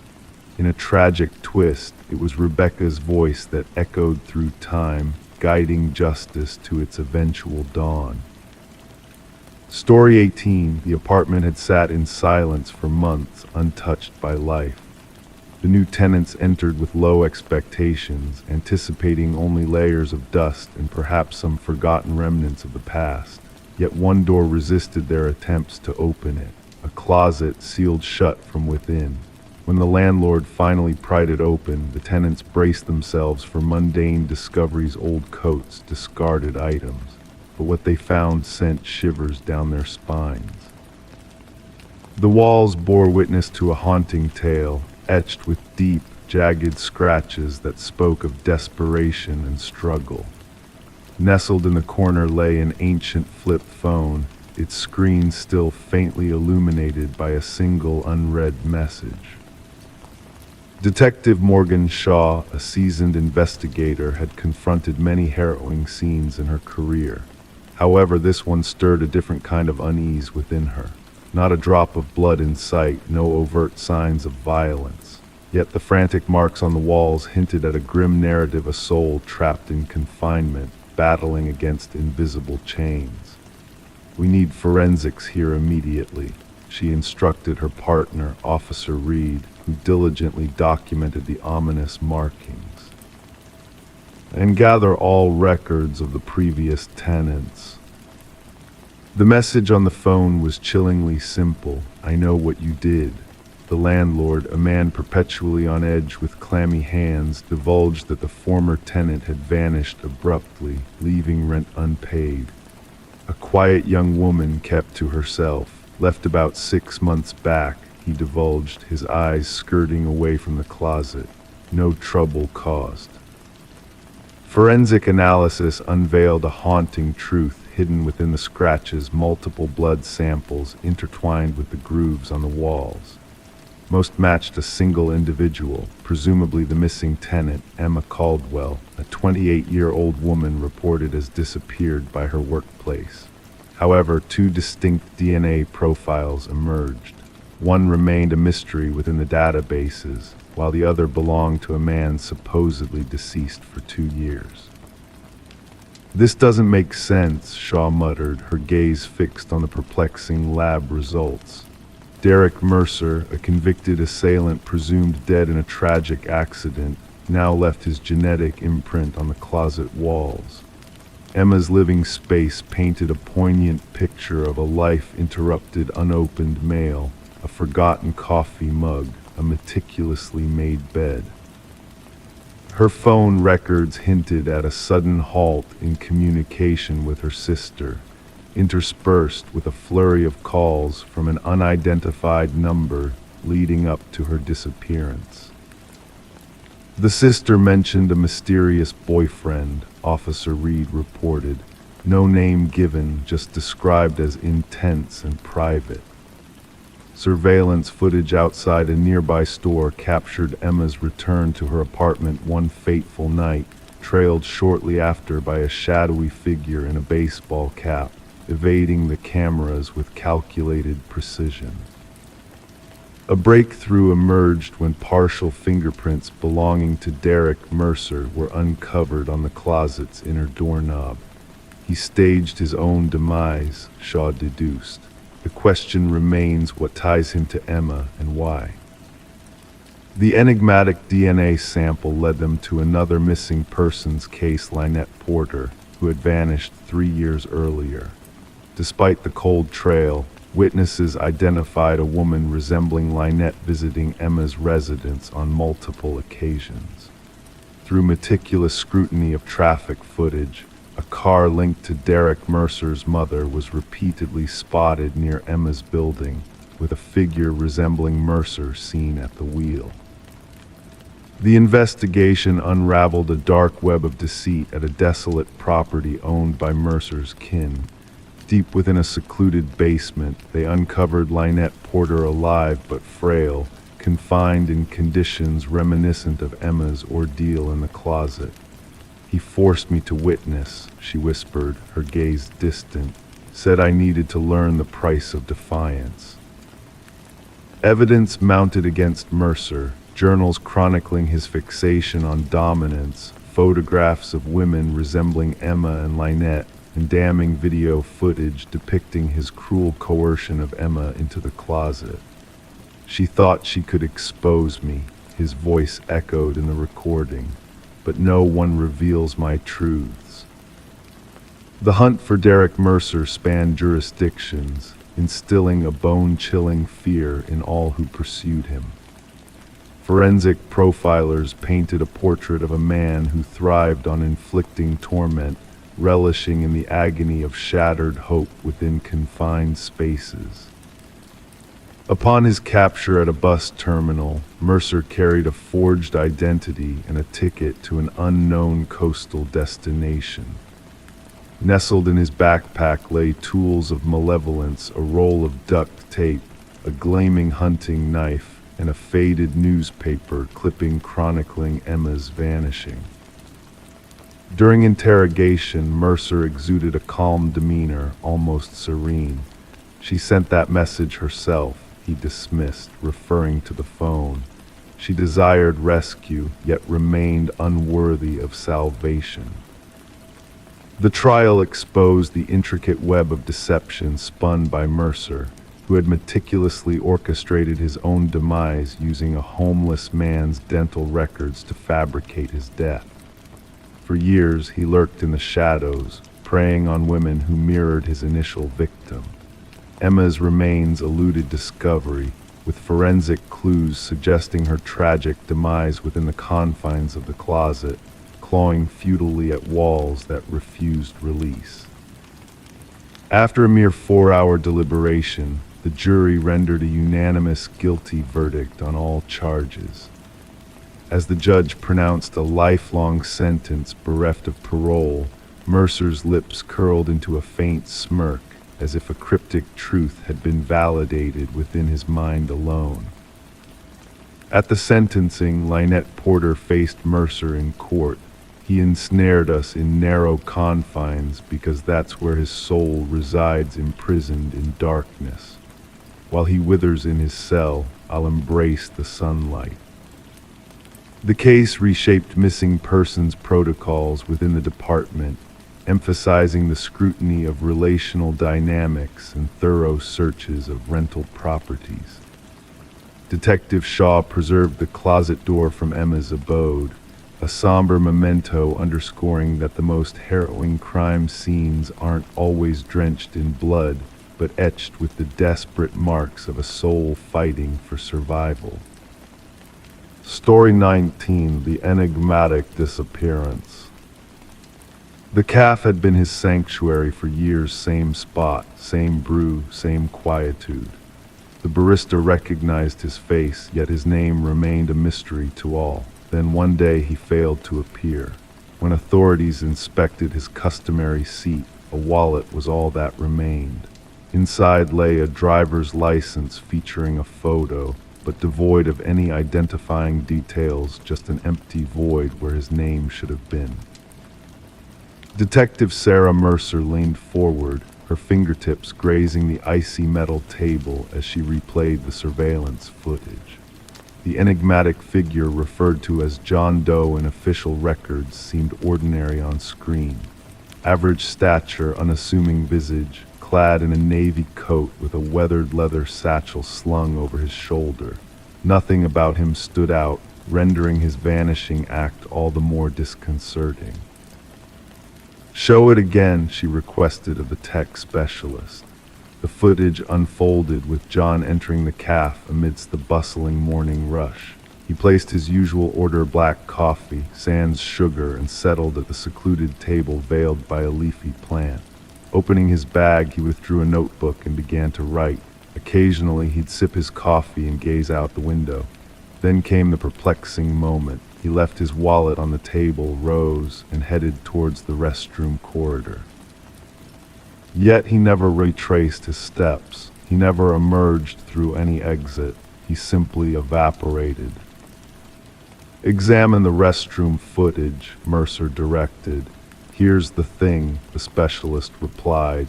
"No sign of him entering any restroom. We've reviewed every camera angle. It's as if he faded into thin air." Back at the precinct, Mercer scattered the wallet's contents across her desk. The license photo matched the enigmatic man, yet the personal information section was void of any details. The credit cards bore no names, only strings of 16-digit numbers that led to non-existent accounts, neatly stacked cash in assorted denominations, a receipt from the cafe dated 3 days prior, and a solitary business card blank on both sides save for a faintly printed phone number in gray ink. When Mercer dialed the number, the line connected, but silence lingered on the other end. Rustling of paper, perhaps the turning of pages, filled the void. After 30 seconds, the call abruptly ended. The barista, a familiar face to John over the years, could offer scant insight. He seldom spoke, always courteous, generous with tips. I reckon he had an accent, but his voice was so hushed it was hard to discern. "Did he converse with anyone here, engage in dialogue?" Mercer inquired. "Never, always solitary, always engrossed in that notebook." The notebook lay on the table beside the forsaken wallet, its pages filled with what appeared to be intricate codes or cryptic text. Cryptographers from the department grappled to decipher its contents. Among the scribbles were architectural sketches of buildings unknown to the area. Mercer dispatched officers to canvass the vicinity with John Doe's photos. No one recognized him. No missing persons reports aligned with his description. His fingerprints eluded all databases. It was as though he existed solely within the confines of the CAF. During her inquiry, Mercer detected an anomaly in the surveillance footage. Each morning as John entered the establishment, the camera's time-stamp flickered fleetingly. The specialist attributed it to a technical glitch, yet Mercer harbored doubts. Returning to the CAF, she settled at his table. From this viewpoint, she could observe both the entrance and the corridor leading to the restrooms. Suspended between them hung an antique mirror, its frame intricately adorned with symbols akin to those within John's notebook. Upon the CAF owner's arrival, Mercer probed about the mirror. "That thing, been here longer than I have, came with the building. Heavy as sin requires two to shift it." "Has it ever been relocated for cleaning or redecoration?" Mercer pressed. "Not in my tenure. Why?" the owner replied. Mercer approached the mirror, scrutinizing her reflection. The glass cast a slight distortion, lending her mirrored image an illusion of depth. Expecting a chill, she reached out, only to encounter an unexpected warmth. The forensics team descended to scrutinize the mirror. Upon detaching it from the wall, they uncovered a concealed alcove. Nestled within were identical wallets, each housing a driver's license with the same photo but void of any personal particulars. Adjacent lay a leather-bound journal brimming with entries spanning decades, inscribed in the same hand as the notebook abandoned on the table. The final entry read, "The experiment must cease. They draw near. The aperture is waning." Investigators uncovered John Doe's fingerprints throughout the covert compartment. Carbon dating of the initial wallet hinted at its existence for approximately 50 years, yet the photo depicted an unaltered countenance. The journal entries chronicled what seemed like trials in temporal displacement and identity transference. Mentions of crossing back and window points dotted the pages. One passage seized Mercer's attention. The CAF serves as a nexus, a locale where realities converge. The mirror acts as the threshold. When alignment manifests, transition becomes viable. As the probe deepened, peculiar occurrences unfurled around the CAF. Patrons reported witnessing their reflections moving autonomously within the window panes. Some swore they glimpsed John Doe at his customary table, despite surveillance footage indicating otherwise. A breakthrough materialized when an elderly woman contacted the station regarding the investigation. Introducing herself as Margaret Keller, a former physicist involved in classified governmental ventures, she recognized John Doe from media reports. His true name was Daniel Weston, she divulged. A brilliant theoretical physicist who vanished while engrossed in an experimental project concerning quantum mirrors, surfaces capable of facilitating material transference between parallel dimensions. Keller furnished documents indicating Weston's demise following a laboratory mishap. The date of his disappearance mirrored the earliest entry in the journal, unearthed behind the mirror. He posited that our reality is merely one of myriad simultaneous existences, Keller elaborated. He hypothesized that certain sites served as tenuous junctures between these realities' locales where one might traverse. Armed with this newfound knowledge, Mercer revisited the calf.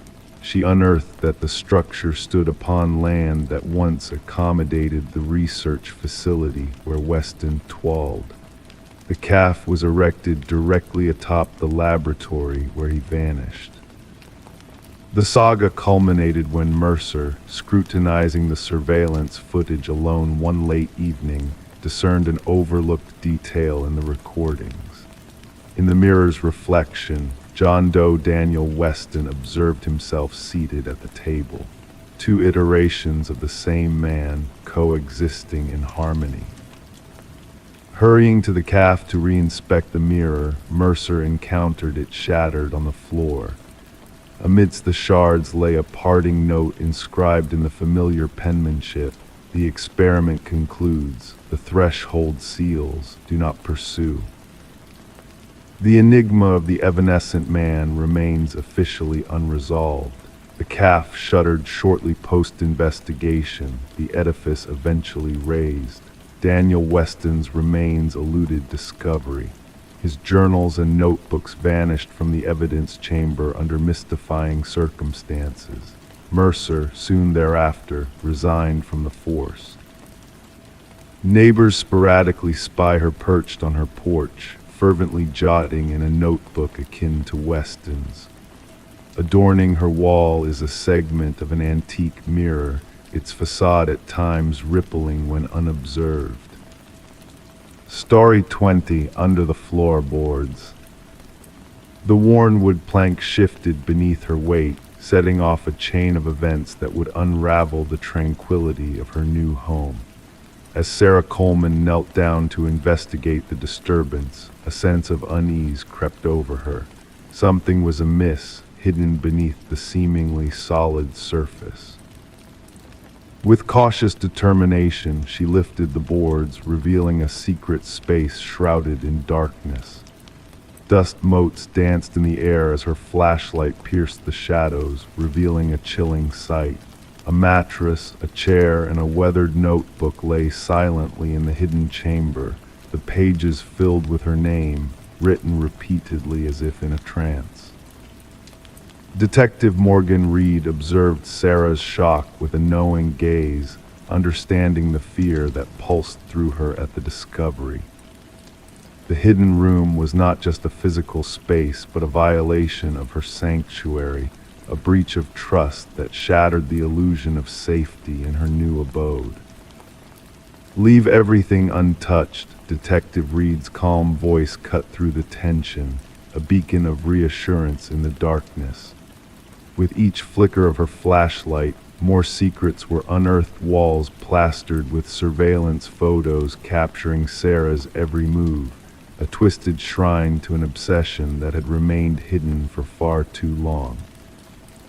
The cottage, once owned by the reclusive Walter Green, held dark secrets that had eluded detection until now. Sarah's innocence had made her the unwitting target of Walter's fixation, his meticulous planning revealed in the eerie chamber beneath her feet. As the investigation unfolded, a sinister timeline emerged, painting a picture of Walter's silent surveillance that spanned years. His unnoticed presence in Sarah's life raised chilling questions about the thin line between safety and danger, between reality and delusion. The truth behind Walter's obsession came to light when Detective Reed uncovered a key in his workplace locker, leading them to a storage unit filled with chilling replicas of Sarah's former life. The meticulously recreated space hinted at a twisted fantasy that had spiraled out of control, culminating in a date circled on a calendar with a single ominous word: together. Walter's troubled past, marked by delusions of grandeur and unrequited love, had resurfaced in his fixation on Sarah. His death had prevented a dark fate from unfolding, but the scars of his obsession lingered, a haunting reminder of the dangers that lurked beneath the surface of seemingly ordinary lives. Sarah's decision to sell the house marked the end of a chapter tainted by fear and uncertainty, a necessary step towards reclaiming her sense of security.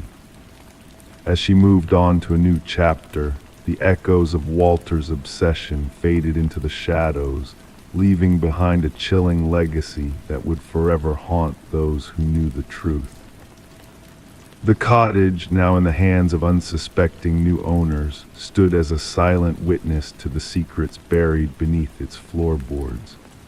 The hidden room was sealed off, the past locked away, but the memory of Walter's twisted obsession lingered, a cautionary tale of the darkness that can lurk beneath even the most idyllic facades. Story 21. The aged apartment exuded a sense of history, its walls holding secrets whispered by time. The heating system emitted a low, rumbling groan. The pipes chimed in with their metallic rattle. It was a familiar symphony of the past, or so she convinced herself night after night. Then one evening, a subtle voice, barely audible yet unmistakable, floated through the labyrinthine vents. It wasn't the typical background noise of a neighbor's conversation. It was a whisper, a beckoning call bearing her name. Intrigued and unnerved, she leaned closer, pressing her ear against the cold grate, her heart quickening its beat. A rush of icy air brushed past her cheek, followed by a soft, almost teasing voice. "I know you can hear me." Detective Morgan Shaw stood in the stillness of the empty apartment, her focus fixed on the rusted vent cover forcibly removed from the wall. The forensic team meticulously combed through the space, their cameras capturing every detail like silent witnesses. The missing woman, Alina Reeves, had vanished without a trace until the odor caught the attention of the building's superintendent. What awaited them in the ventilation system defied logic. She mentioned hearing voices through the vents, Officer Patel recited from his notes. The building management dismissed her claims, attributing them to the building's aging infrastructure. Shaw knelt by the vent, observing the deep scratch marks surrounding it. These marks weren't created by tools, she whispered to herself. The frenzied gouges in the metal hinted at a desperate attempt to escape from within.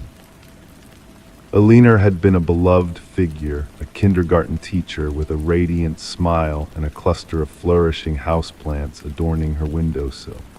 Her absence had raised concerns among her students who crafted handmade cards in her honor. Her sister, the one who reported her disappearance, revealed troubling details during her interview. Alina grew increasingly paranoid before she went missing. Her voice quivered with emotion. She was convinced someone was watching her, speaking to her through the vents in her apartment. I assumed it was work stress. Shaw surveyed the apartment with fresh eyes. The neatly arranged bed, the forgotten coffee mug in the sink, the chair strategically placed beneath the vent as if awaiting a listener. The forensic report divulged unsettling findings. Fibers trapped in the vent matched those from Alina's cherished cardigan. A foreign fingerprint, not belonging to Alina, lingered on the inside of the vent cover. Most chilling were the audio recordings extracted from Alina's phone. Shaw sat in her car, rain cascading on the roof, listening intently. Alina's trembling voice echoed, "If you're there, say something." 20 seconds of silence ensued before a faint whisper pierced through, barely audible even at maximum volume. "Alina, dear Alina, let me in." The background investigation on the apartment building unraveled a disturbing narrative. 7 tenants had vacated the unit prematurely over the years, citing strange disturbances. One had suffered from carbon monoxide poisoning, claiming to hear voices beckoning from the vents. The building's superintendent, Harold Weber, had overseen operations for a decade and a half. His record seemed pristine, yet his possession of master keys raised suspicions. During interrogation, his demeanor shifted subtly when questioned about the previous occupants of apartment 4B. I don't keep tabs on every tenant, he evaded, his gaze distant. The investigation took a sinister turn when a concealed access panel was discovered in Alina's bathroom, leading to a clandestine passage within the walls. Inside, remnants of a clandestine existence emerged: a flashlight, a water bottle, discarded wrappers, a portrait of a voyeur lurking within the confines of the building. Shaw authorized a search of Weber's residence. The pristine orderliness of his apartment belied the chaos within his digital files. Organized by apartment numbers, folder 4B contained a trove of intrusive recordings, conversations, snapshots, intimate moments. A disturbing digital diary chronicled his obsession with Alina. She hears me now, a chilling entry stated. She awaits my call. Soon she will join me within the walls. The most condemning evidence surfaced in a storage unit linked to Weber, housing mementos from past tenants, souvenirs of his voyeuristic exploits. Weber was apprehended attempting to flee under the shroud of night. His compliant demeanor contrasted with the malevolence in his words. "They all listen in the end," he remarked to Shaw. "The building speaks through me." The coroner's report revealed a harrowing truth. Alina had been coerced into the ventilation system, likely sedated, her life slipping away in the metallic labyrinth she navigated in confusion, following the siren call of safety. As news of the arrest spread, families of former tenants came forward with tales of missing possessions and loved ones tormented by unseen forces. A pattern of manipulation and terror unfurled over the years, a predator concealed within the very structure meant to shelter its inhabitants, whispering promises of solace until reality warped into nightmare. At trial, Weber's facade of sanity crumbled under the weight of his meticulous schemes. The jury's swift verdict of guilt sealed his fate. In the courtroom's final moments, as Weber was escorted away, he cast a chilling smile at Shaw. "They will always hear me," he declared. "The building remembers, the whispers endure." The once inhabited apartment building now stands deserted, a ghostly relic of its former self. Despite refurbishments and new ownership, a spectral presence lingers. Residents speak of faint murmurs from the vents, ghostly whispers in the walls. The heating system groans its ancient lament, the pipes rattle in a haunting refrain. It's dismissed as mere echoes of the past, or so they tell themselves. Story 22.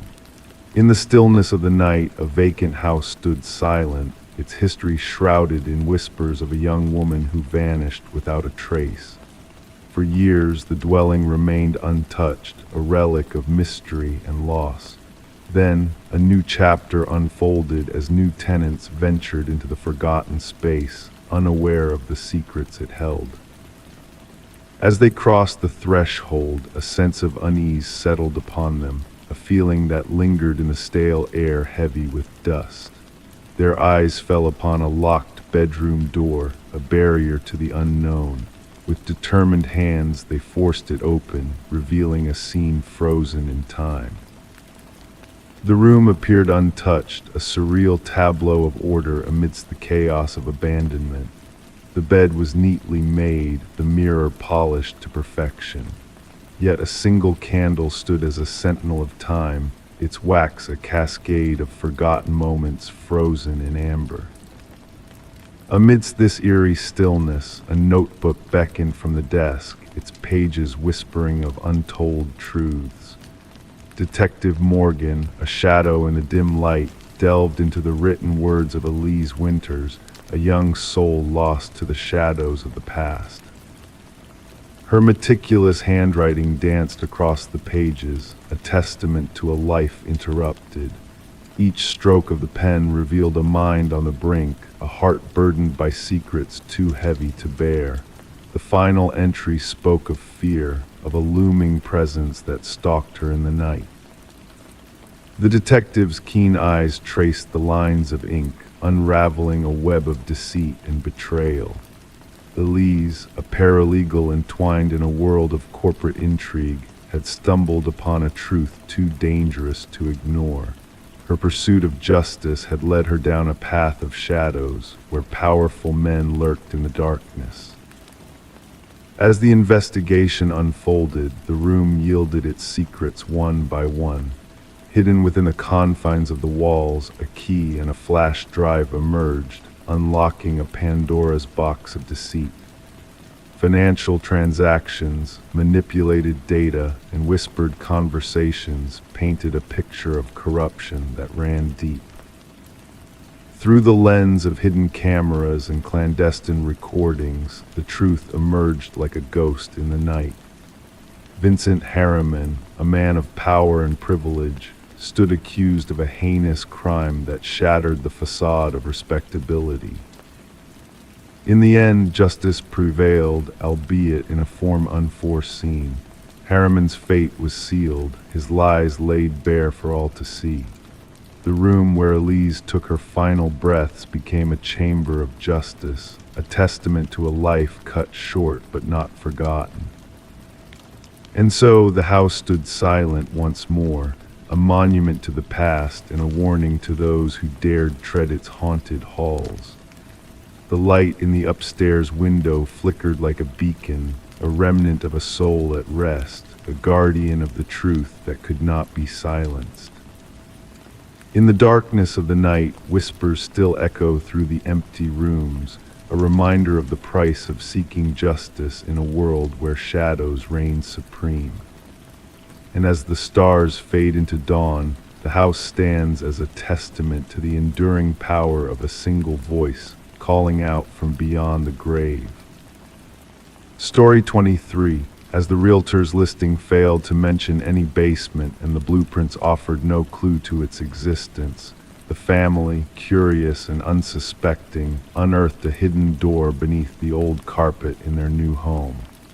With a collective effort, they forced open the heavy, rusted handle, unleashing a wave of musty air thick with the essence of damp earth. Descending the steps into the darkness below, they anticipated storage but were met with a solitary chair under a swaying light bulb, casting eerie shadows. And there, on the wall behind the chair, a series of photographs that struck a chord, a row of images capturing moments from inside their own home.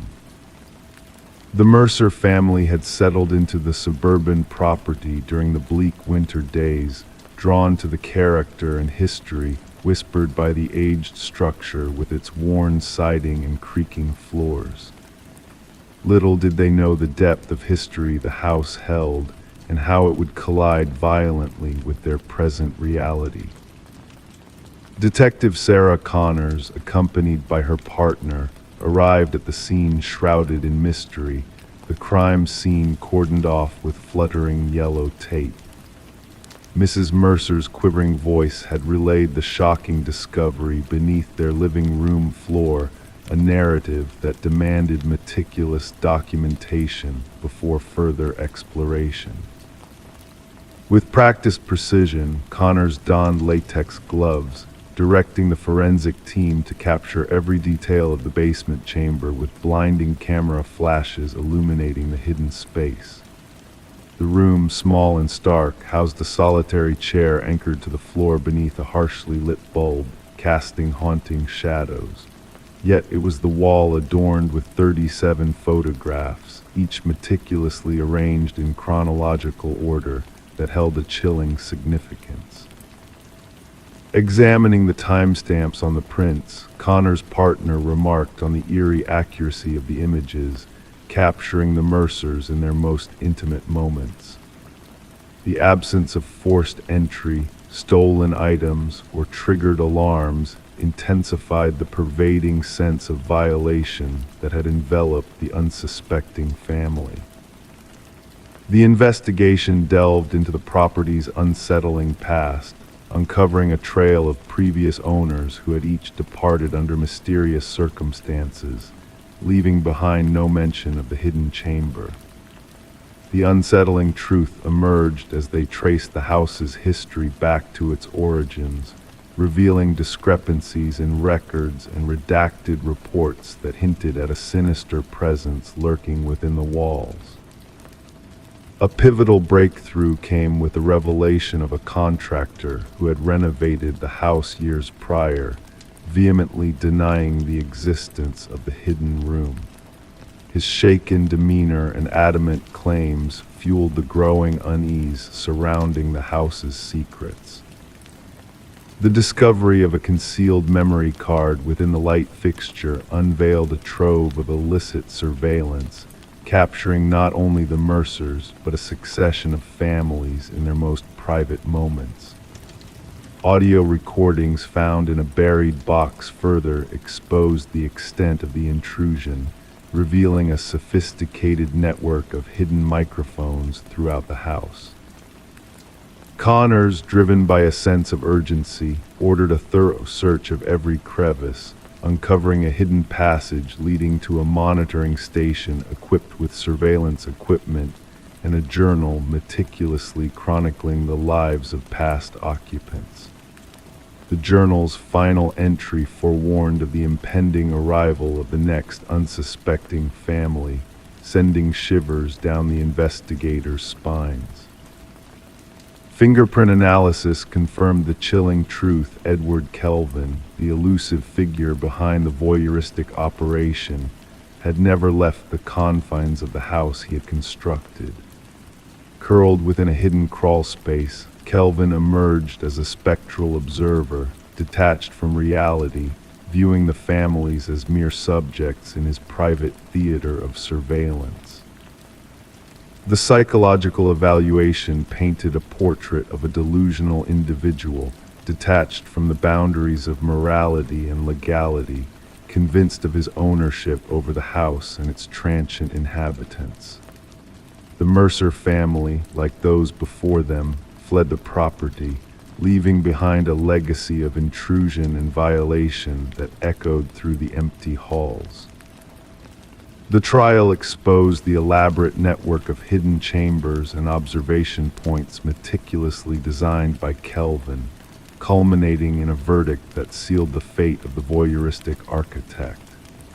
Yet, for the families who had unknowingly lived under his watchful gaze, the scars of betrayal and invasion lingered, questioning the sanctity of their privacy within the walls that had concealed their most intimate moments. As the property was razed to the ground, the memories of Kelvin's voyeuristic legacy persisted, haunting the families who had unknowingly shared their lives with a shadowy presence lurking within the very walls that were meant to safeguard their sanctity. The lingering question remained, were they truly alone, or had they always been under the watchful eye of an unseen observer, capturing their every move in the shadows of their own home? Story 24. The worn envelope sat delicately in the detective's hands, its once crisp edges now tinged with a faded yellow hue, a stark contrast to the fresh stamp that marked its recent journey. With a sense of anticipation, the detective carefully unfolded the envelope, revealing a single sheet of paper within. The message, typed hastily in an uneven font, simply stated, "I am sorry for what I did." As the detective's gloved fingers grazed the paper, a faint dampness lingered, carrying with it a metallic scent that clung to the air. It was then that the reddish smear along the bottom edge caught their attention. Not ink, but human blood. Detective Sarah Morgan wasted no time in securing the incriminating letter in an evidence bag, her practiced precision evident in every movement. The forensics team's analysis confirmed Morgan's suspicions. The blood matched DNA from an unsolved homicide case that had haunted the department for years. The victim, a young journalist named Rebecca Warren, had been found in a pool of her own blood, a tragic echo of the multiple stab wounds that marred her body. Her missing laptop and scattered notes hinted at a connection between her brutal demise and the story she had been fervently pursuing. Despite countless hours of investigation and dead-end leads, the The case had gone cold until the arrival of this mysterious letter addressed simply to the Homicide Division. The lack of fingerprints on the paper and envelope, save for faint smudges hinting at gloved hands, posed a new challenge. However, the postmark provided a glimmer of hope, a tangible light in months of uncertainty. Gathering her team in the dimly lit briefing room, Morgan pinned the ominous letter at the heart of their investigation board, adorned with grim reminders of past failures. "This changes everything," she declared to the room, her voice carrying a weight of determination. "Our killer is grappling with regret." Detective James Chen, her steadfast partner, contemplated the letter thoughtfully. "Or perhaps it's a ploy, a guise to deceive us," he offered, his skepticism cutting through the tension in the room. The unique typewriter impressions hinted at a bygone model, a rare relic that had long slipped into obscurity but not beyond the reach of a dedicated collector. As the investigation unraveled, shedding light on Rebecca's relentless pursuit of truth and justice, the detectives delved deeper into her final days. A wealthy family entangled in a web of deceit and manipulation emerged as a focal point, casting shadows of suspicion over those closest to the victim. Rebecca's boyfriend, Michael Barnes, once a grieving lover with a solid alibi, now found himself under the scrutinizing gaze of law enforcement. His demeanor subtly shifted, betraying the weight of unspoken truths. She feared she was being followed, he confessed, his words laden with a guilt that lingered in the stillness of the room. With the arrival of a second letter, bearing the same haunting typewritten message and a chilling revelation, the investigation took a darker turn. The trail of breadcrumbs led the team to the grand mansion of the deceased patriarch, where familial secrets festered beneath polished facades. The eldest son, Richard, exuded an air of calculated composure, his collection of antique typewriters offering a glimpse into his meticulously crafted facade. However, it was his youngest sister, Eleanor, who unwittingly unraveled the tightly woven tapestry of deception. Microscopic fibers on the envelopes traced back to Eleanor's bespoke stationery, a damning link that exposed Richard's sinister machinations. A hidden chamber within his opulent abode unveiled a trove of damning evidence, tying him to the blood-stained letters and Rebecca's tragic fate. The startling revelation of financial transactions between Richard and Michael laid bare a sinister conspiracy that had claimed Rebecca's life. Michael, burdened by guilt and remorse, divulged the harrowing truth of his unwitting complicity in the heinous crime that had shattered countless lives. Eleanor's clandestine recording provided the final blow, capturing Richard's damning words as he conspired to silence Rebecca forever. In a swift turn of events, Richard's facade crumbled as he attempted to flee, only to be met with the cold embrace of justice. The trial that followed painted a vivid portrait of manipulation, betrayal, and the harrowing consequences of unchecked ambition. Richard's feeble protestations of innocence crumbled beneath the weight of irrefutable evidence, sealing his fate with a resounding guilty verdict. As Rebecca's parents found solace in the closure brought by Richard's conviction, the blood-stained letters stood as haunting relics of a meticulously planned crime undone by the echoes of remorse. The case of Rebecca Warren served as a poignant lesson in the unpredictable nature of justice, a reminder that even the most carefully orchestrated schemes could unravel with the gentle whisper of a guilty conscience. Story 25, The Enigmatic Victorian. She crossed the threshold, the dust dancing in the stagnant air, enveloping her in a hazy embrace. The abandoned house stood frozen in time, its once grand walls now peeling, its furniture draped in ghostly sheets. Each step she took echoed through the empty rooms, a solitary explorer in a forgotten realm except for one peculiar detail that defied logic: the doors. Every door she opened led her back to the same parlor, trapping her in a perplexing loop of familiarity. No matter the path she chose, she always returned to where she started. The only escape seemed to be the way she entered, but when she turned to leave, the front door had vanished into thin air, leaving her stranded in the heart of the enigmatic Victorian. Detective Sarah Lind found herself at the epicenter of intrigue as she stood in the shadowy house, a sanctuary now tainted by the discovery of a life lost. Forensic experts moved through the dimness like specters, unraveling the mysteries shrouding the walls.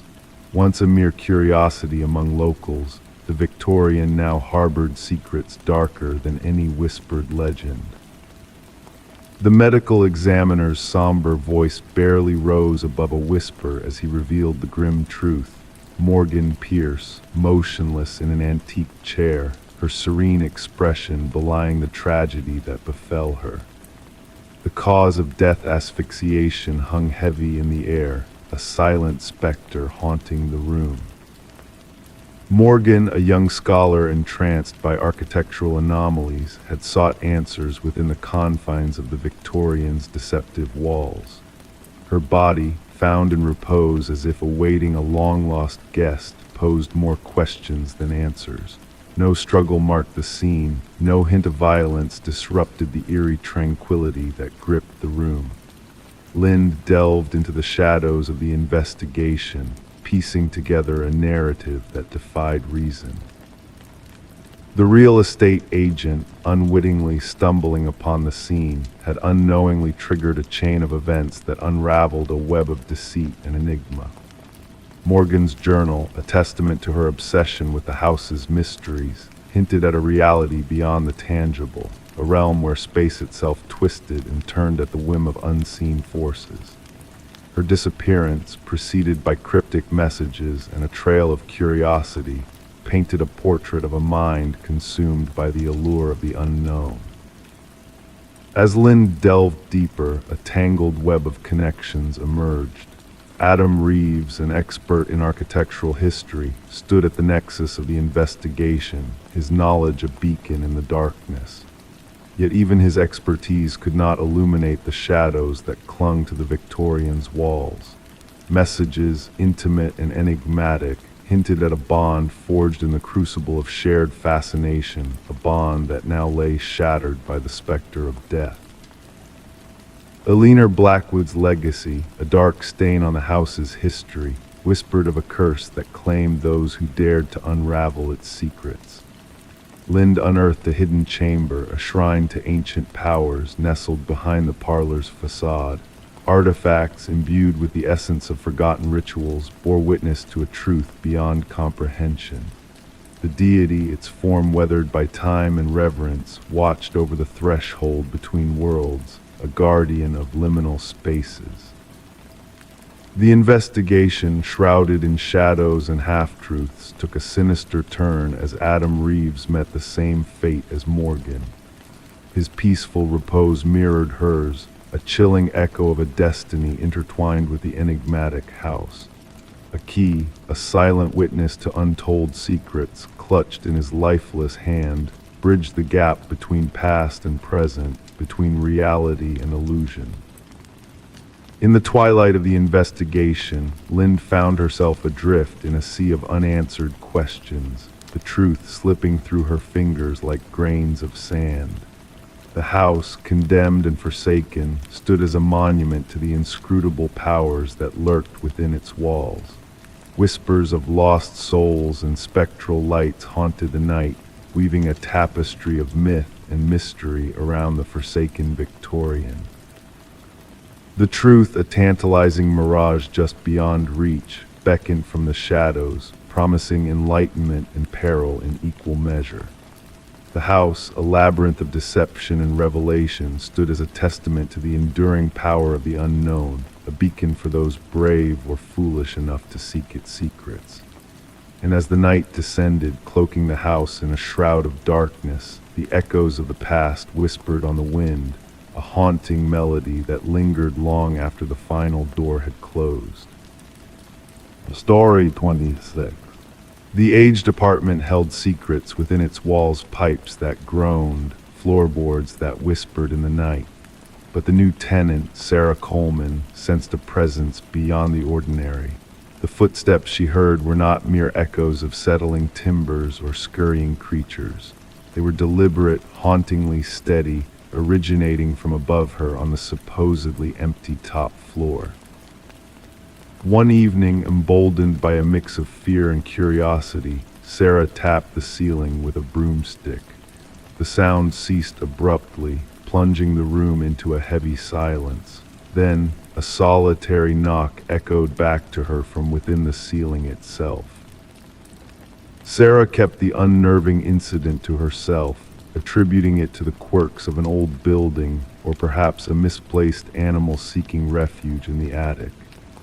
Despite the nightly procession of footsteps above her, she adapted, drowning out the haunting rhythm with blaring television and headphones, seeking solace in the distraction from the unseen presence tracing its path across her ceiling in the veil of darkness.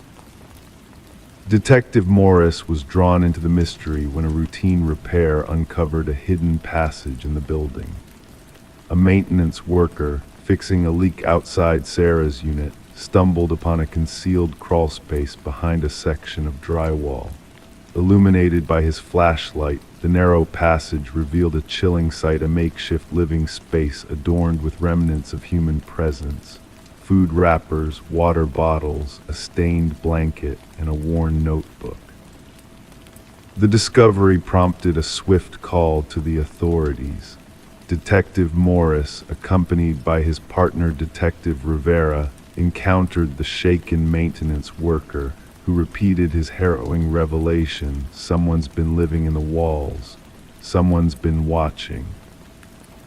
The notebook held meticulous notes, a disturbing chronicle of Sarah's life, her routines, her interactions, her every move meticulously recorded. The writing, once neat, spiraled into chaotic scribbles and cryptic symbols towards the end. The subject resists my influence, the final entry lamented. She dares to ignore me. No one ignores me. Forensic teams delved into the hidden passages, uncovering a web of interconnected tunnels spanning decades, linking multiple apartments but culminating in observation points concealed solely within Sarah's residence. Interviews with current tenants revealed nothing amiss, yet former occupants shared unsettling accounts of feeling watched or hearing inexplicable disturbances, their fears silenced by the dread of sounding paranoid. A breakthrough surfaced with the revelation of microscopic blood evidence in one of the crawl spaces, matching the DNA of a long-missing resident, Martin Weaver. His abrupt disappearance had baffled authorities, his last known whereabouts tied to the apartment beneath Sarah's. Revisiting Martin's vanishing, Detective Morris unearthed a pattern of unsettling behavior surrounding a former tenant named Edward, a reclusive figure who had lived in various top-floor apartments across different buildings for decades. Each tenure ended abruptly with unexplained departures, leaving behind a trail of unease and unanswered questions. Following Edward's trail to a secluded cabin, investigators encountered a chilling tableau of obsession. Walls adorned with surveillance photographs, meticulous notes on former residents, and diaries detailing the maintenance of the habitat. A corkboard displayed missing persons reports, each linked to Edward's transient past.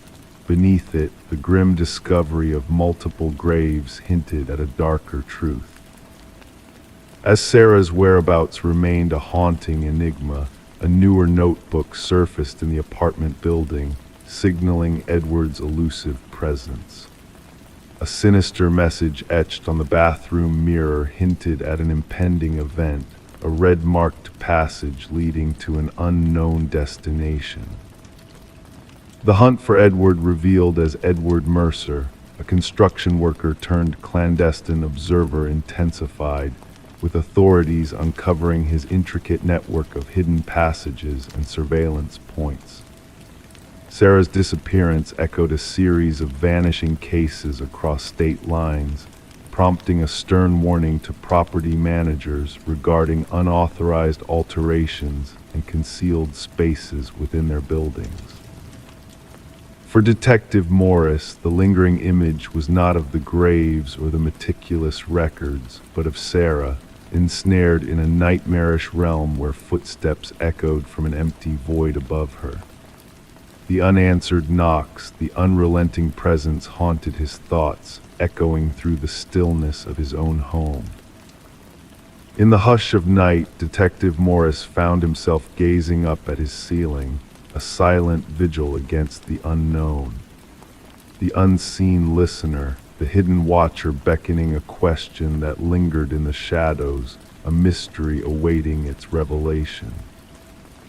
Story 27, The Enigma of Rebecca Thorne. She wiped away the steam, revealing her reflection in the mirror. Everything appeared normal at first glance: her face, her attire. But a subtle unease crept in as she continued to gaze. A flicker caught in the corner of her eye, a movement that defied explanation. And as she turned away, her reflection remained motionless, watching her with an unsettling stillness. The enigmatic tale of Rebecca Thorne began with that peculiar moment in her bathroom.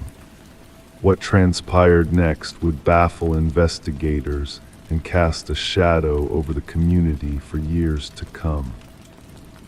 Rebecca resided alone in a humble apartment nestled in a serene suburban enclave. Known for her meticulous nature and reserved demeanor, she led a life of solitude, interacting politely with neighbors but keeping mostly to herself. A career as a data analyst filled her days with routine and precision, painting a portrait of order and predictability. Little did anyone suspect she would find herself at the heart of one of the most perplexing mysteries of the decade. The initial signs were subtle. Small items in her home seemed out of place, shifted slightly, rearranged without reason. A mug perched on a different shelf, books shuffled around, her toothbrush displaced. Initially brushed off as mere absent-mindedness, these anomalies accumulated amidst the monotony of her workdays spent poring over spreadsheets under harsh fluorescent lights. Detective Marion Shaw's involvement was sparked when Rebecca, after enduring weeks of these disturbances, finally reached out to authorities. Initially deemed non-criminal, a matter perhaps better suited for mental health services than law enforcement, Shaw cataloged the report among a stack of low-priority cases. No tangible evidence, Shaw later recalled. No signs of forced entry, no missing items. Just a woman haunted by a sense of wrongness in her own home. The pivotal moment arrived with the mirror incident. During her second encounter with the police, Rebecca recounted the surreal experience of her reflection behaving independently of an unseen presence watching her. This time, she brought proof: a security camera trained on her front door. The footage it captured sent shivers down the spines of even the most seasoned officers. The grainy video depicted Rebecca departing for work in the morning. Yet 20 minutes later, an identical figure entered her apartment using a key. Forensic scrutiny of the footage revealed no signs of tampering or digital manipulation. The intruder moved like Rebecca, dressed like her, even carried her distinctive leather bag. However, Rebecca's workplace security system's timestamp confirmed she had already clocked in at her office across town. "We are facing a doppelganger scenario," Shaw informed her superiors. someone who has meticulously studied Ms. Thorne and can replicate her with uncanny precision. The investigation deepened. Fingerprints within the apartment matched only Rebecca's, devoid of foreign DNA. Neighbors reported nothing amiss, merely Rebecca going about her daily routines. Mrs. Keller, a neighbor, mentioned a peculiar encounter with Rebecca one evening when her greeting went unanswered, an anomaly she deemed unusual but not alarming. Rebecca commenced documenting the disturbances in a journal. Minor alterations within her home escalated, vanishing food from her fridge, mysterious searches on her computer, and unsettling selfies on her phone that she had no recollection of taking. In some images, her countenance appeared subtly distorted, her smile too wide, her gaze too intense. "I feel as though I'm descending into madness," she confided to Detective Shaw during their third meeting. "Or perhaps someone is engineering that perception within me." Breakthrough arrived with the revelation of a pattern in the security footage. The doppelganger only infiltrated when Rebecca departed for specific engagements, therapy sessions, yoga classes, Sunday grocery runs, predetermined activities with predictable durations. "Someone possesses intimate knowledge of your routine," Shaw elucidated. "This is no coincidence. It's a meticulously orchestrated surveillance and infiltration operation." A forensic psychologist proposed a fixation hypothesis, an individual fixated on assuming Rebecca's identity, potentially aiming to supplant her entirely. Such cases, though rare, had precedent in psychological literature. The perpetrator, typically in the throes of a psychological rupture, fixated on a victim embodying qualities they craved: stability, beauty, success, normalcy. Focus sharpened when Rebecca mentioned a former colleague, Lily Winters, dismissed due to escalating erratic behavior. Lily had worked closely with Rebecca, often remarking on their shared traits. Post-dismissal, she sent a series of troubling emails to Rebecca, hinting at an unsettling kinship. "We are two sides of the same coin," one missive proclaimed. "At times, I feel more like you than you do." A warrant secured, Shaw and her team scoured Lily's residence. Their findings catapulted the case from disconcerting to nightmarish. A room within Lily's abode had been transformed into a shrine-like replica of Rebecca's bedroom, plastered with hundreds of clandestine photographs capturing Rebecca's daily life.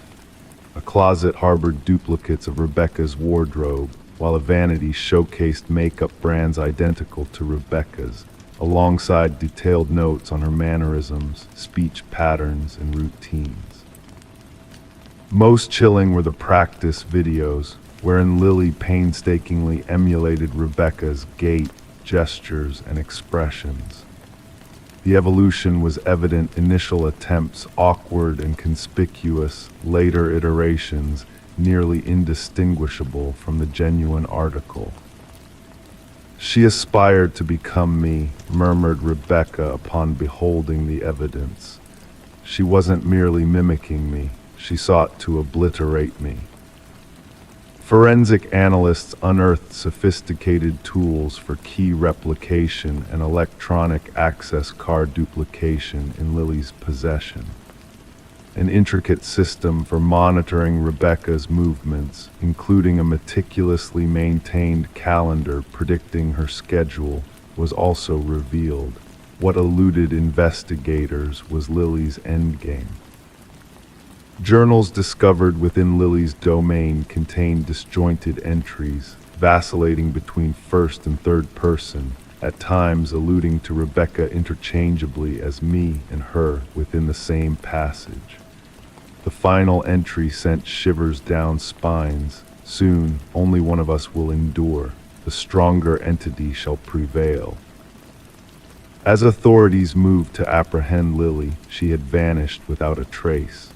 Signs of a hurried departure lingered in her residence drawers left ajar, select technology missing, A nationwide manhunt ensued.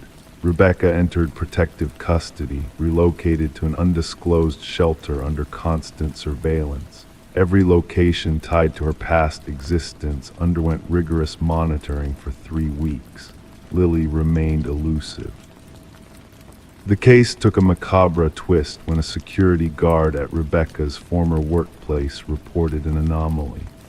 Rebecca had been sighted entering the premises despite being on leave. Surveillance footage corroborated the account. A doppelganger of Rebecca had accessed the building using a valid ID, proceeded to her former workstation, and pored over her files for 40 minutes before exiting. Meanwhile, the real Rebecca remained sequestered in a secure safe house. The chilling truth dawned upon investigators. Lily hadn't vanished, she had executed her maneuver. She now assumed Rebecca's identity, integrating into her existence while the genuine Rebecca remained in seclusion. The investigation remains open to this day. Lily Winters remains at large, and Rebecca Thorne has forged a new identity in an undisclosed haven. Detective Shaw preserves a photograph on her desk, 2 eerily similar women captured in a single frame. One is Rebecca Thorne, the other Lily Winters. At times, she scrutinizes their features, seeking the nuances that differentiate one from the other. The true horror, Shaw imparts to new recruits, lies not in someone resembling you or sounding like you. It lies in their fervent desire to usurp your existence at the cost of their own. Identity is not merely what we display, it's what we safeguard most fiercely. And sometimes we realize its worth only when someone endeavors to purloin it.